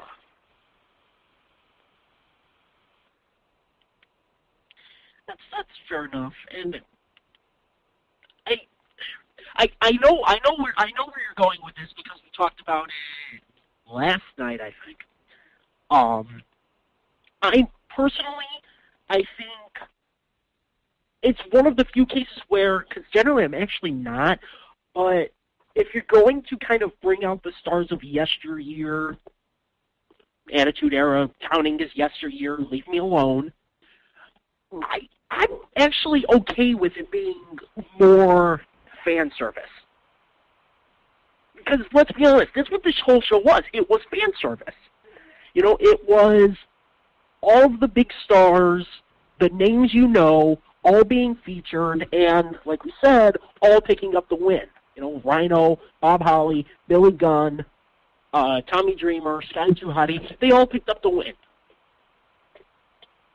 And I think more or less, I actually would be okay with a company being somewhat more fan service, or at least starting off being more fan service, and maybe that always happens at somebody's expense until somebody finally gets sick of it. And then you could start building storylines, because, like we said, this being in Clive, Iowa, just outside of Des Moines, you don't know what kind of crowd you're going to get. You don't know if you're going to get a crowd for a first show. At least with other first shows that we had covered, there was at least a wrestling basis there. When we covered Shine 1, there was already a wrestling basis at the Orpheum. It was just another company. When we covered Shimmer Volume 1, which I don't think we actually covered on this network, there was already a basis for wrestling in the Berwyn Eagles Club, being AAW. So, but this is a case where you're essentially running in blind. So I'm okay with this show being fan service, only because you're right now just running this show to see if people are going to show up. And while the crowd wasn't massive, you saw a decent number of empty seats, but you finally saw that there's a crowd was. So now you can start building. My thought process on that is, in order for Pro Wrestling Revolver to survive, Wrestling Revolver is going to have to evolve into something that creates more of a present and future rather than relying on the past thing, though. And what I mean by that is that, yeah, you're going to have these people that'll pay to come out to see these legends one time or maybe twice or so, but at the same time, you still have to establish an identity as a company as well. That's my point. And also, just and to a lesser extent here, you have to realize that with all the names and stuff that are being brought in here, that can't help the company's bottom line either. it may not be financially doable in order to keep this company inside of any kind of extended business in regards to having all of the big names that they have there and then drawing the attendance that they drew. I mean, I don't know what the ticket prices were. I don't know what the attendance was. I don't know what the gate was. I'm not going to claim to know any of this stuff. Frankly, it's none of my business. I don't want to know. But at the same time, you got to think that in order for Pro Wrestling Revolver to continue going, the shows have to make financial sense in order to be able to do so, rather than just hemorrhaging money similar to how other companies that we've discussed previously used to do. So I think it's I'm okay with this one and maybe the second show being more fan service. Once you know that you're going to have a crowd, you just start building after that. I would say. Although it probably doesn't help that their third show isn't going to be in Iowa. As a matter of fact, it won't even be the same damn time zone. Well, just real quick here, what I'm going to say about that is, and then we need to move on, because we got to get ready to go into the big finish here. I'd like to keep this inside of 2 hours if we can. But the one thing that I'm going to say here, though, is that you run the risk of getting these fans dependent on these big names coming in for these shows here, and then you don't have a choice but to constantly bring in all this talent. And as I said, constantly having to bring in all these people and all this talent and all these big names from the past and stuff is going to hurt the bottom line for the company. Yeah, I understand your point. I completely understand your point. You need to be money savvy with it as well. Exactly. The people that you're bringing in have to justify the expenditures that you're spending to bring them in. And I say this as somebody that's worked with somebody that's brought in big-name talent for a promotion before, and the hits that it's caused on his bottom line as well. And the fact is that once the company started expanding and started bringing in more and more talent, that's when the financial hardships caught up to the company, and that's what eventually led to the demise of said company. Yeah, that's an understandable standpoint. But as you mentioned, we should move on, and it is big finish time here, as we always do. Best and worst match, cash in our trash, and our final rating of the show. Why don't we get this one out of the way first? What's your best match from this show? As much as I enjoyed PJ Black and Michael Elgin, I'm going to say my favorite match from the show was actually Eric Cannon and Tommy Dreamer. I felt that Dreamer was exactly right in what he said about this match. That Cannon was able to play to Dreamer's strengths and able to make Dreamer still seem like a viable worker in 2016, which is once again a tribute to how good Eric Cannon is, even if he doesn't necessarily get the credit that he deserves. How about you? What's your best match? I 100% agree with that. For me, it's Eric Cannon and Tommy Dreamer as well. Their Extreme Rules match, although it never really pushed the boundaries of what would be considered, Extreme Rules, and it never really did need to either. They had a perfectly, I don't want to say adequate, because it was better than adequate, but they had a really good match for, Tommy Dreamer, who's in his 40s now, and is, like he said, towards the end of his career. But he still had a really good match, with Eric Cannon, and that's also an attribute to Eric Cannon, for the quality of work that he always puts in. So absolutely, it was Tommy Dreamer and Eric Cannon. Alrighty, time for the flip side. What's your worst match for this show? I have a hunch I know what it is already. Wait. Can I add one thing? One asterisk to this. It can't be Jessica and Paco? Damn right. Yeah, no, that's not fair, because they only won a minute. They only won a minute and 13 seconds.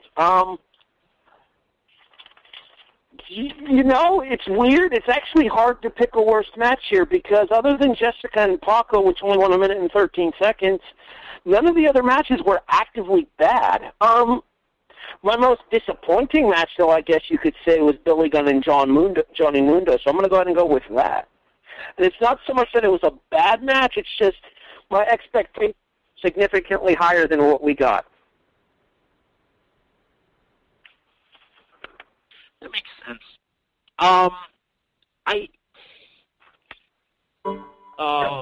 this one's going to sound biased as hell. It is. I know it is, and I'm sorry. For me, it's Sami and Holly. Mostly due to the fact that was one-sided ass-kicking. And it didn't go that long. You know, and Sami really did not get too much offense in aside from the tope to the outside through the middle and bottom rope, and someone's on a computer that I'm hearing. And that's sorry, that I was getting in to to kind of help you in case Harry took too long, but he's back in now. Okay. So the Bob Holly Sami match was the one that actually left me more disappointed because of how one-sided it was, and while it was stiff as all hell, it was the match that I expected more out of, just because I know Sami's capabilities, and I'd like to think that Holly, would be capable of more. I can't say I agree here, and here's why. Even though it was short, the second shortest match on the show, if you don't count the Havoc Squash, even though it was short, in my opinion, excuse me, in my opinion, when it comes to the Sami Callihan and Hardcore Holly match, we got kind of exactly what I expected from the Sami Callihan and Hardcore Holly match, because I expected it to be them beating the crap out of each other for however long the match went, and that's exactly what they did. Holly did a lot more in his match than I think Billy Gunn did in his.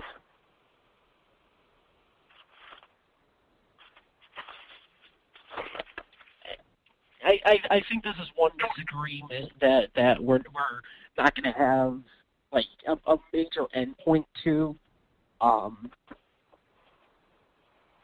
There is a little bit of other bias for me. I've never really been big on John Morrison, ever. So that may also play a part where my standard may have been a little bit lower already to what I was expecting. And that one more hit right around what I was expecting than Sami and Bob Holly did. You see, I have the exact opposite situation there. I have never been a big fan of Hardcore Holly, so I think it's kind of, we have the same reasoning and the same idea, just different matches because of different competitors. It has more to do with expectation than it does with match quality, though, because I don't think either of them was necessarily a bad match.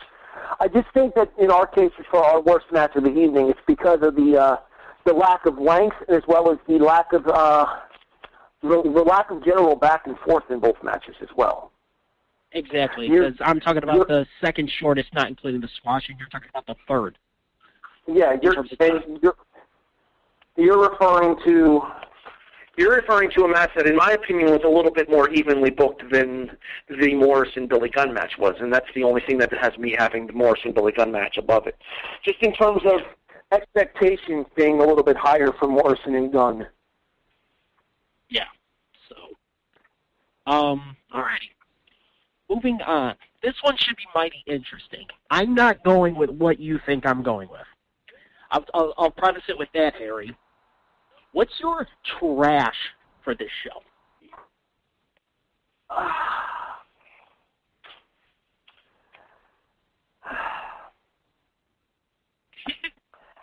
I feel bad because I already ripped the guy a new one earlier in the show. That's why I said I'm not going. That's why I said I wasn't going with what you thought I was going with, because I wasn't going to pick that. No, I know what you're picking, and it's something that I found weird. And it's something I found weird, too, because we kind of discussed it. Pick something, Harry. Hold on. Let me step out of the room that I'm in right now because I'm getting a bad echo. All right, is that better? Much better, actually. All right, yeah, I knew I had a bad echo in the room that I was in. But anyways, Yeah, I'm going to have to go with Tommy Rogers here, and the reason I say that is just because one of the things about a debut promotion, especially to its fan base on DVD, is commentary can play a key role in getting over the main characters as well as telling everybody the involvement of the people as well. And when you have somebody like Rogers doing the disservice that he did in regards to the matches that he called, commentary clearly took a giant step up once he left the booth. And as I said earlier, I think it would be in the best interest of the Wrestling Revolver if it were to stay that way in the future.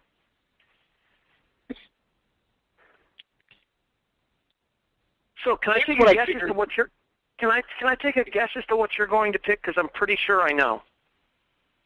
Well, if it's not Tommy Rogers, then yeah, it should be pretty damn obvious. Is it that video projector Titantron thing? God, yes.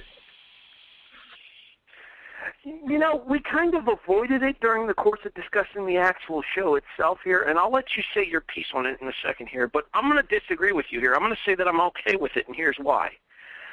One of the main things about doing a show like this, the shows with these big names and stuff, is that you're going to want to get as many sponsorships as you can in order to help you ease the burden of having to pay the big name talents that are coming in here. And I guarantee you that most of the companies that were advertised on that projector reel were probably big enough sponsors that they helped cover at least part, if not all, of one of the big names coming in for this show.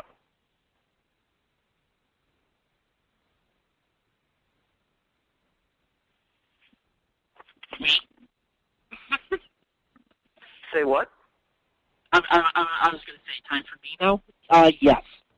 Mine is absolutely the projector. And I have a counterpoint to what you're saying.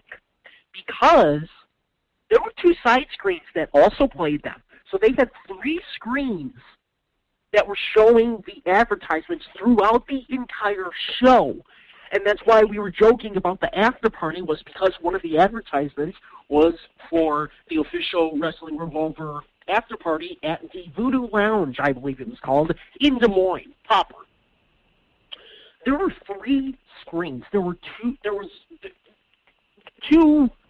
two that were each off to the side, to the far left and to the far right.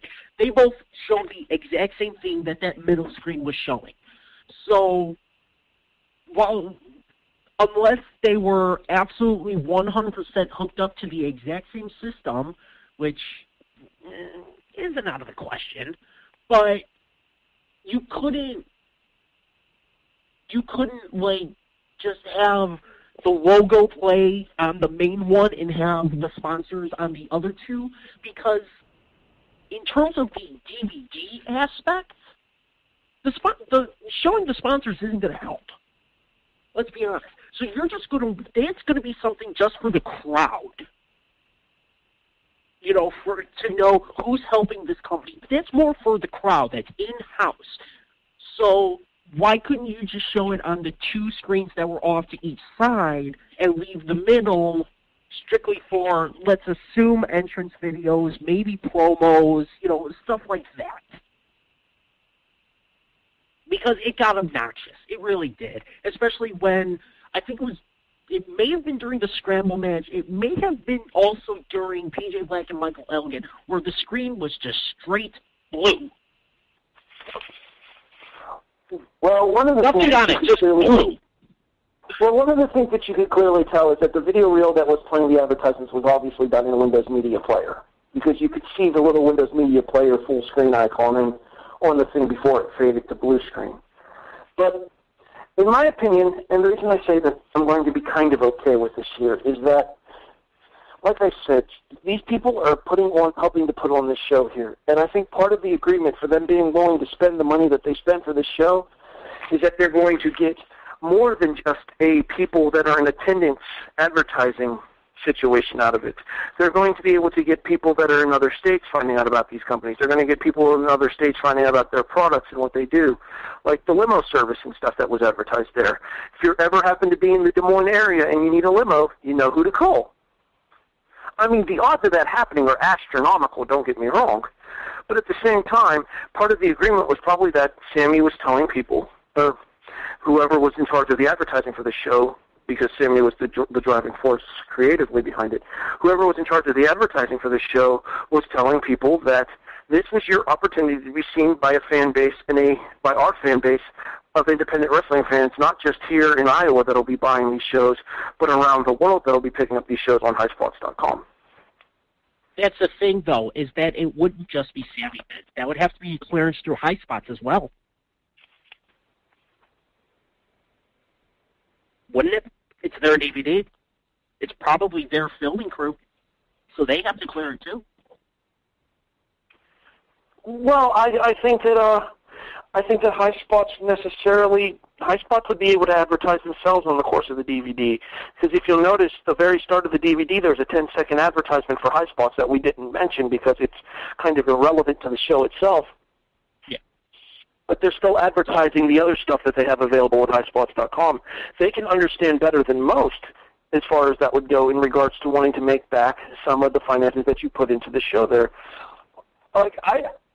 That's part of the reason why a lot of these independent wrestling promoters go to these things like Smart Mark Video and like High Spots to record their shows there, that even though Smart Mark and High Spots get a cut of the proceeds there, they're able to film the shows there, and I know that they'll have a professionally done filming job for the shows themselves, similar to how it would be if, say, Smart Mark were to film a show for them, because I know Smart Mark Video's crew has always done an excellent job with promotions like Shikara and like AIW and stuff.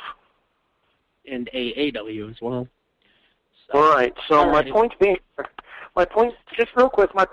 there is that in regards to the whole advertisements on the main screen there, I think the fact that we didn't get to see any of the entrance videos, assuming there were some, and I'd imagine that probably had a lot to do with the fact that they may have used people's actual old Titantron videos for that specific screen, and that might be why they were edited out of the show.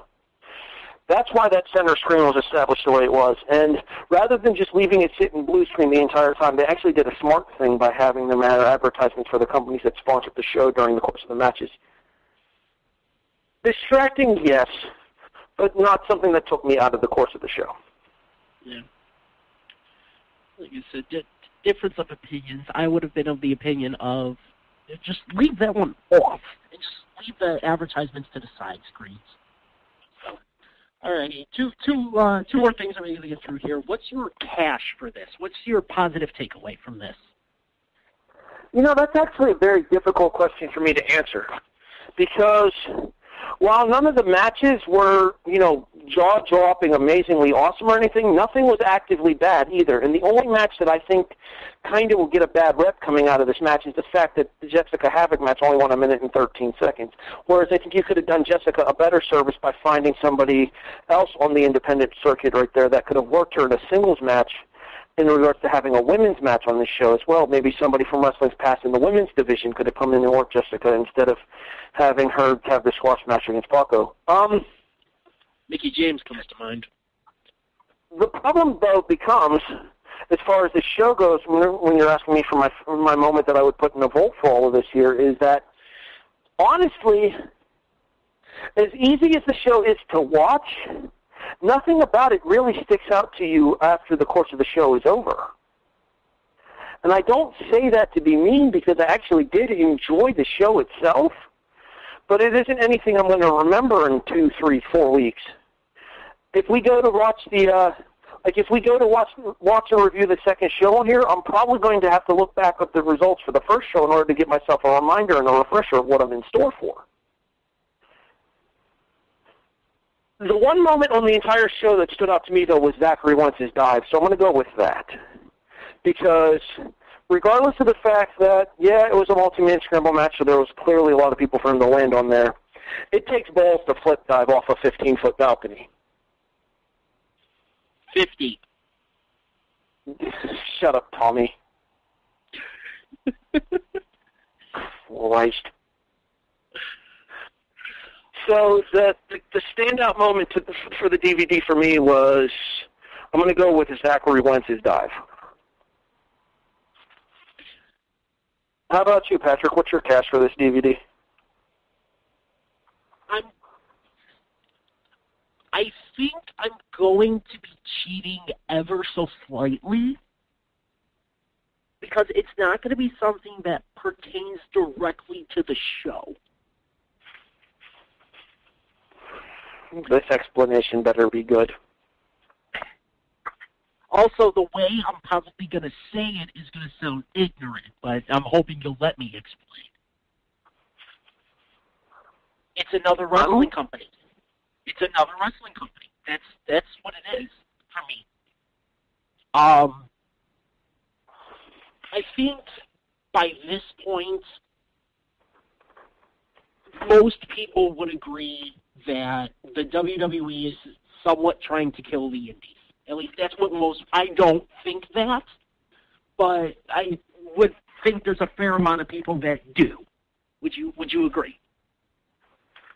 I think the argument can be made. Okay.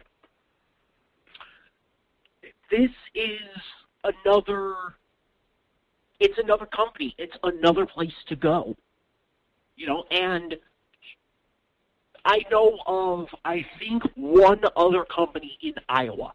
So if you look at this lineup, they could have run this show in Ohio, and they probably would have packed the place. Because, like I said, if you look at half the roster is Rockstar Pro Wrestling out of Ohio. Sami, Dave, Fox, Desmond, Wentz, Havoc. You know, that's a very Ohio-heavy crew, just right there. And that's almost a quarter of the roster already. Now, there were only 22 wrestlers on this roster. 23 if you want to include J.T. Davidson as a manager. It's another attempt at a wrestling company. And it's from somebody who, once again, is going to know what he's doing. Remember, this isn't Sami Callihan's first company. This is his second. And he told me himself, he had a good idea with the first one. He booked himself, or he kind of forced himself into a corner, so he wanted to start fresh.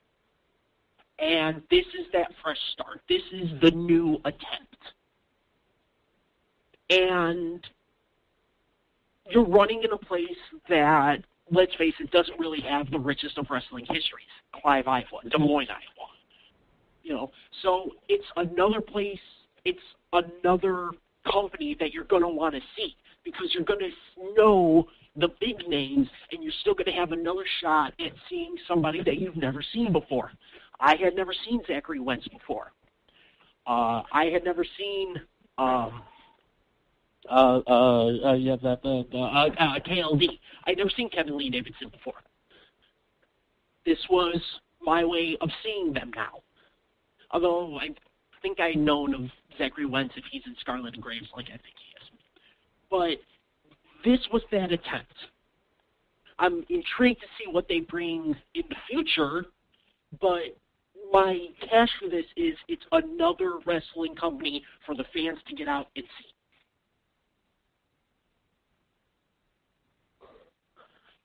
Fair? I mean, it's kind of a cop-out, but at the same time, I understand where you're coming from. Hey, I've never used it before. 25 episodes.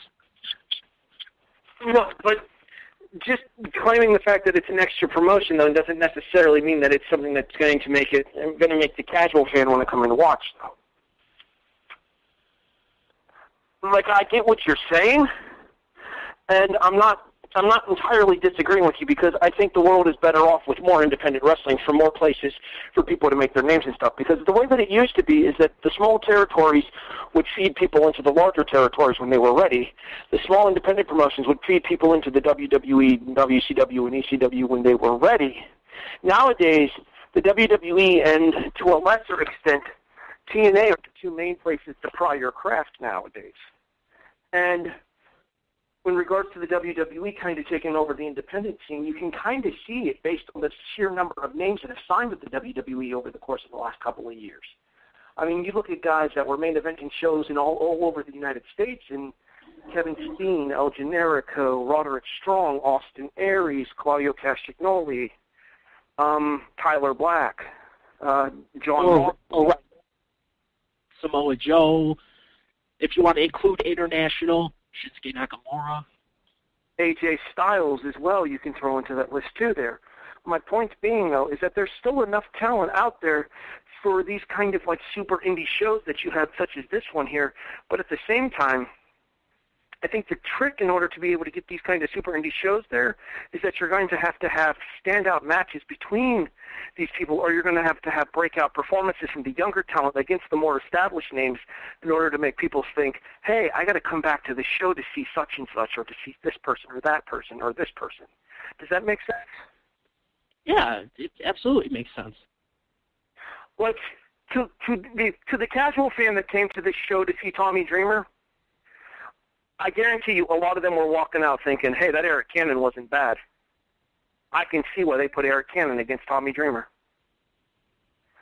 And they had that opportunity there. The casual fan that would see Hardcore Holly there, yeah, Hardcore Holly may have won, but Sami stood there and took it and dished it out just as well. You know? Yeah. Your fan's going to know who your fan coming to the show is going to know who Justin Gabriel is because of the whole Nexus run there. A lot of fans are going to know who Justin Gabriel is because of his run in the WWE with the Nexus.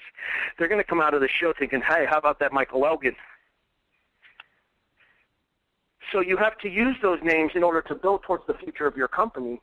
And that was the point that I was raising earlier in regards to the fact that with all of the older talent going over that you mentioned there, it leads me to question where the company's going in the future, but at the same time, it's not something that will completely turn me off from the product either. Sure, fair enough. What else is new? Another point that we kind of disagree on.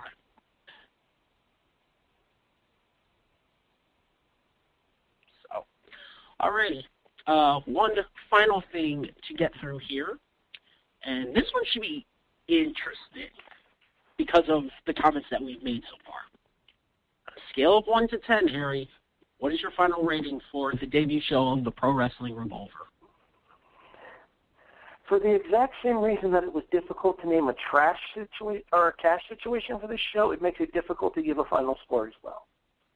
And the reason I say that is because while, as I said earlier, nothing in this show is actively bad, there isn't a single match that grabs your attention and doesn't let go for the entirety of it. Justin Gabriel, or PJ Black, whatever you want to call him, and Michael Elgin was very good. I really personally enjoyed Eric Cannon and Tommy Dreamer. But those are two different matches and a couple of matches that are not necessarily for everybody. So in my opinion, I think that makes it a little bit harder to rate this show on a scale of 1 to 10 than maybe the other shows that we would traditionally do. Now, all that being said, the key factor to this show is that, did I enjoy watching this show? And the answer to that question is yes. And the reason I say that is because even though the show is only an hour and 36 and a half minutes, 1 hour 36:29 is the DVD length I believe I came up with when I checked the chapter menu. It flies by. It doesn't feel like any specific match overstays its welcome. If anything, it feels like a couple of the matches could have used more time. Not overstaying your welcome is just as important as actually having the matches to begin with. Because if you get to the fans to the point of oversaturation, where they're saying so many things in so many matches here, it's a problem that PWG runs into, I feel. Like there's just so much on those PWG cards that things kind of tend to bleed into one another. Does that make sense? Yeah. That doesn't happen with this show, and I think it's because there are enough different personalities that everything stands out on its own. I am going to give the debut show of the Wrestling Revolver a 7. And the reason I say that is because there's no great match to make this DVD stand out. But there are several very good matches that are definitely worth checking out. And as I said, there's nothing actively bad unless you have to put up with John Morrison's backside.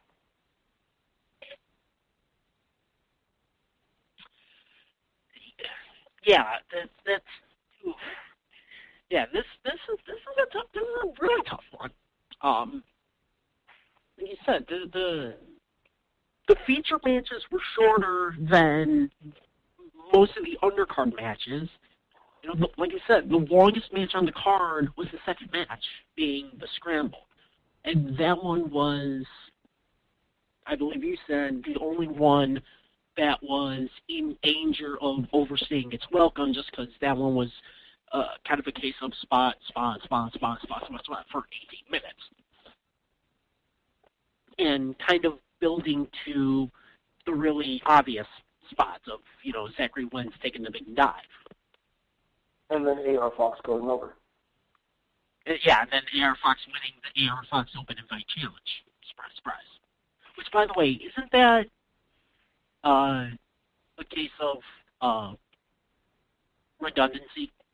The A.R. Fox Open Invite Challenge? No one ever said they were super intelligent in Iowa. Right, you made that match, right? Let me guess. The views and opinions of Harry Brothers do not necessarily reflect those of Wrestling Unwrapped, the W2M.net, or any of its sponsors. There you go. Disclaimer added. Or the other host. But yeah, no match really overstayed its welcome, but nothing stands out in a broad, pardon the pun, sense. Only really the Scramble and the Dreamer versus Cannon match, I think, are the only ones that even go over 10 minutes. Elgin and PJ Black is 13 minutes and 48 seconds. Those are the only three. All right. So, yeah, this is a very hard one to rate. But you know me, and you know that I don't just go on match quality. I never have.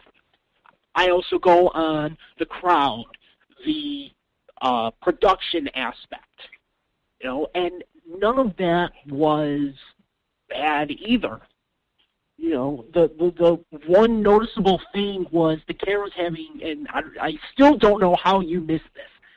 The one thing that stood out for me was during Morrison's promo was, I don't know if it was some of the lights being turned off because it did appear darker later, but the camera's having a flash and having to refocus immediately. Other than that, especially after that, everything else was great from the production aspect. The crowd, could they have been a little livelier? Yes. But, once again, they're going into this not knowing what to expect. The match quality wasn't terrible, aside from, like you said, the one botch in Havoc versus Paco. There's nothing major good, but there's nothing major bad. So, and if anything, the good outweighs the bad. So I'm not going to go as high as you, but just barely. So I'm going to still give it, I think, a 6.5. It's a start. Are there some things to be worked out? Absolutely. Could a couple of matches have gone longer that maybe pushed this up to a 7-8 show? I would say yes. I think if some of the more feature matches were longer, I think this actually could have been possibly the best out of any of the first shows we've done. And I will still actually give it a 7. I lied, so I am going to give the same score as you. Because it's a start, there's stuff to work out, but it wasn't a bad start by any means. As a matter of fact, it's probably the best start we've seen out of any of the first shows we've covered. So I will actually agree with you. No, it's not the best. It's not the best start we've seen of any of the shows we've covered, but it's up there. Because I think we both gave Shimmer Volume 1 an 8. I don't remember us going that high. I'm almost certain I gave Volume 1 of Shimmer an 8. I know we both went higher on this one than Shine. I know we did, because I think we gave that a 6, maybe. I actually think I gave Shine Volume 1 a 5.5. Maybe. So. But, no, to the point that... To the point that you're making, there's one word that I come away from this DVD with, and that is potential. But at the same time, there's another word that sticks to me as well, and that is growth. And the reason I say that is that you're going to have to do something with this company going forward to establish a fan base above and beyond just the big names that you bring in.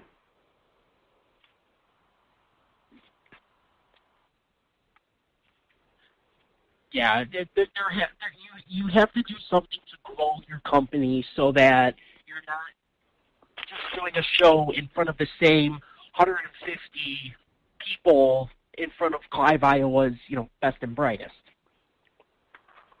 In order to it's here. I'll put it this way: it's an easy crowd, but you want to bring in the harder crowd to please. Right, and to the point that you were making there about bringing the same 150 people. If you keep bringing in people from wrestling's past, like Al Snow and stuff, yeah, you're going to get those people that people know him. But at the same time, you're not going to bring in any of the new era fans, the people that are enjoying the high flyers, the people that are liking the people like A.R. Fox, like Desmond Xavier, like what Zachary Wentz did at this show here. In my opinion, that's what this company needs to focus on going into the future here. And I'll be interested to see what happens with the second show as far as whether or not they kind of took any of that advice or if they decided to do a show similar to the first one. That's one we will that we'll have to find out in the future. And yes, they do have a second show already down. I believe, I could very well be wrong, I believe they did it in October. And that was Iowa Goes Lucha, I believe was the name for that one. And right now, like I said, I think their next show is going to be WrestleMania weekend, which will be in Orlando. Something to do with pancakes, and for the life of me, I am blanking on the name. Because it's going to be essentially a morning show. Thank you, WrestleCon. I sense that our own Mr. Ketsa may be interested in trying to go to this show if it happens at WrestleMania weekend. I just want the pancakes. Pancakes. Pancakes are good. I don't eat much WrestleMania weekend. I'll put it that way. I don't. By the way, just real quick here, I want to say that I hope all our listeners had an excellent Thanksgiving holiday. I hope you guys got to spend it with those you hold closest. And here's hoping that we have an excellent season going into the holidays coming up here. So, do you want to give them an update as far as what's coming up here on Wrestling Unwrapped? Do we know what's coming up here on Wrestling Unwrapped? Well, we know what's coming up next week here on Wrestling Unwrapped. It's Wrestling Unwrapped to the max. Sean. Yeah. Yeah, that's right. Next week, once again, just like last week, we will be here. Because, next week? TLC. I blanked if it was Roadblock or TLC. So, yeah, we will, once again, not be here next week, at least at our normal time, and instead we'll be on right about now, maybe a little later after this, for Wrestling Unwrapped to the max. Following WWE Tables, Ladders, and Chairs, featuring the main event of a TLC match for the World Championship as AJ Styles defends against Dean Ambrose. Which Gary will be there live for as well.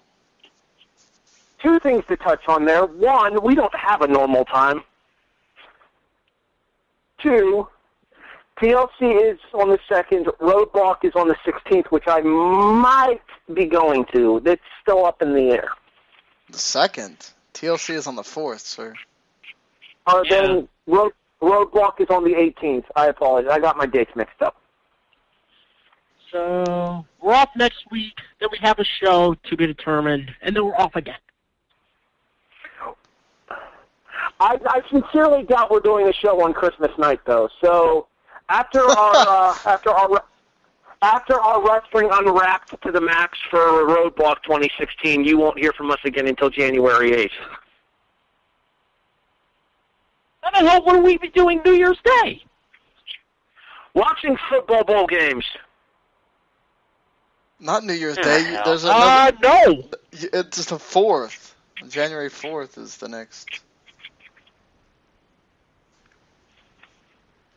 Christmas Day and New Year's Day are Sundays, sir. Yeah. Oh, I'm looking at the wrong day. I'm sorry. I'm looking at the wrong month. Yeah. Yeah, we're referring to the end of this. We're definitely going to be off on Hold on, Christmas everybody Day. celebrates the 31st. What are you doing on the 1st? We'll see what happens. I may be available. I was going to say, there's no college football games because of the fact that it's the 1st. All of the New Year's Day 6 games are going to be January 2nd. We might actually be able to do a show on New Year's Day. But I might be going to my friends for New Year's dinner. Oh. Well. New Year's Day? Oh, okay. We'll figure it out. We'll let you guys, our listeners, know. How's that? Pork roast and sauerkraut, man. It's a tradition. Sauerkraut. Oh, yeah, I like sauerkraut and hot dogs. Tonight's episode of Wrestling Unwrapped was brought to you by the Madhouse Toy Chest. Stores.ebay.com/Madhouse Toy Chest. Owner Jason Kunkel invites me to let you all know that if you are a fan of anything pro wrestling related, DVDs, action figures, VHS tapes, magazines, video games, pretty much anything pro wrestling related, and hell, even if you're looking for stuff not pro wrestling related, by all means, feel free to check out the Madhouse Toy Chest. In addition, if you mention that you heard this advertisement here on Wrestling Unwrapped, he'll include a free gift with your purchase. That is stores.ebay.com/Madhouse Toy Chest. I'm almost saying we need to cover Survivor Series in 2 weeks, since we didn't get a chance to do it last week. Do we really have to?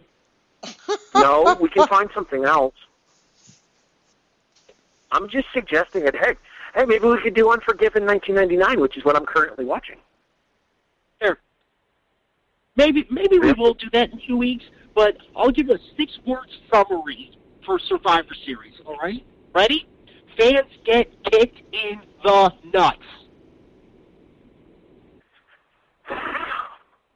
See, we're on different sides of that, and I think it would be fun to actually do this review, but whatever. It's fine. If you want to be a grumposaur and not do the show, we don't have to. All right, go ahead and send us out of here, because we've been doing this now for 2 hours. It's time to go to bed. I'm well aware that it's time to go to bed, and it's raining outside where I live, because I'm in a garage. Anyway, so yes, that was the debut show of the Wrestling Revolver. And as always, this show is a presentation of the W2M Network. For more information, including the information about this very show that we're doing, and for any of the W2M articles, like their top 25 rankings for college football, or preview to any of the WWE pay-per-views, like the one we'll probably have next week for TLC, be sure to check out W2Mnet.com. And as always, this is in partnership with 411mania.com. So, until, next week for Woo2M, but 2 weeks for the next show, for Harry Broadhurst and for Sean Garmer, I'm Patrick Ketsu. We'll see you next time. You have been listening to Wrestling Unwrapped, talking about the Wrestling Revolver debut show here on the W2M Network. The following podcast is a W2M Network original production. Visit W2Mnet.com for all of our other great podcasts, plus news, reviews, articles, and opinions from the worlds of wrestling, video games, football, and entertainment.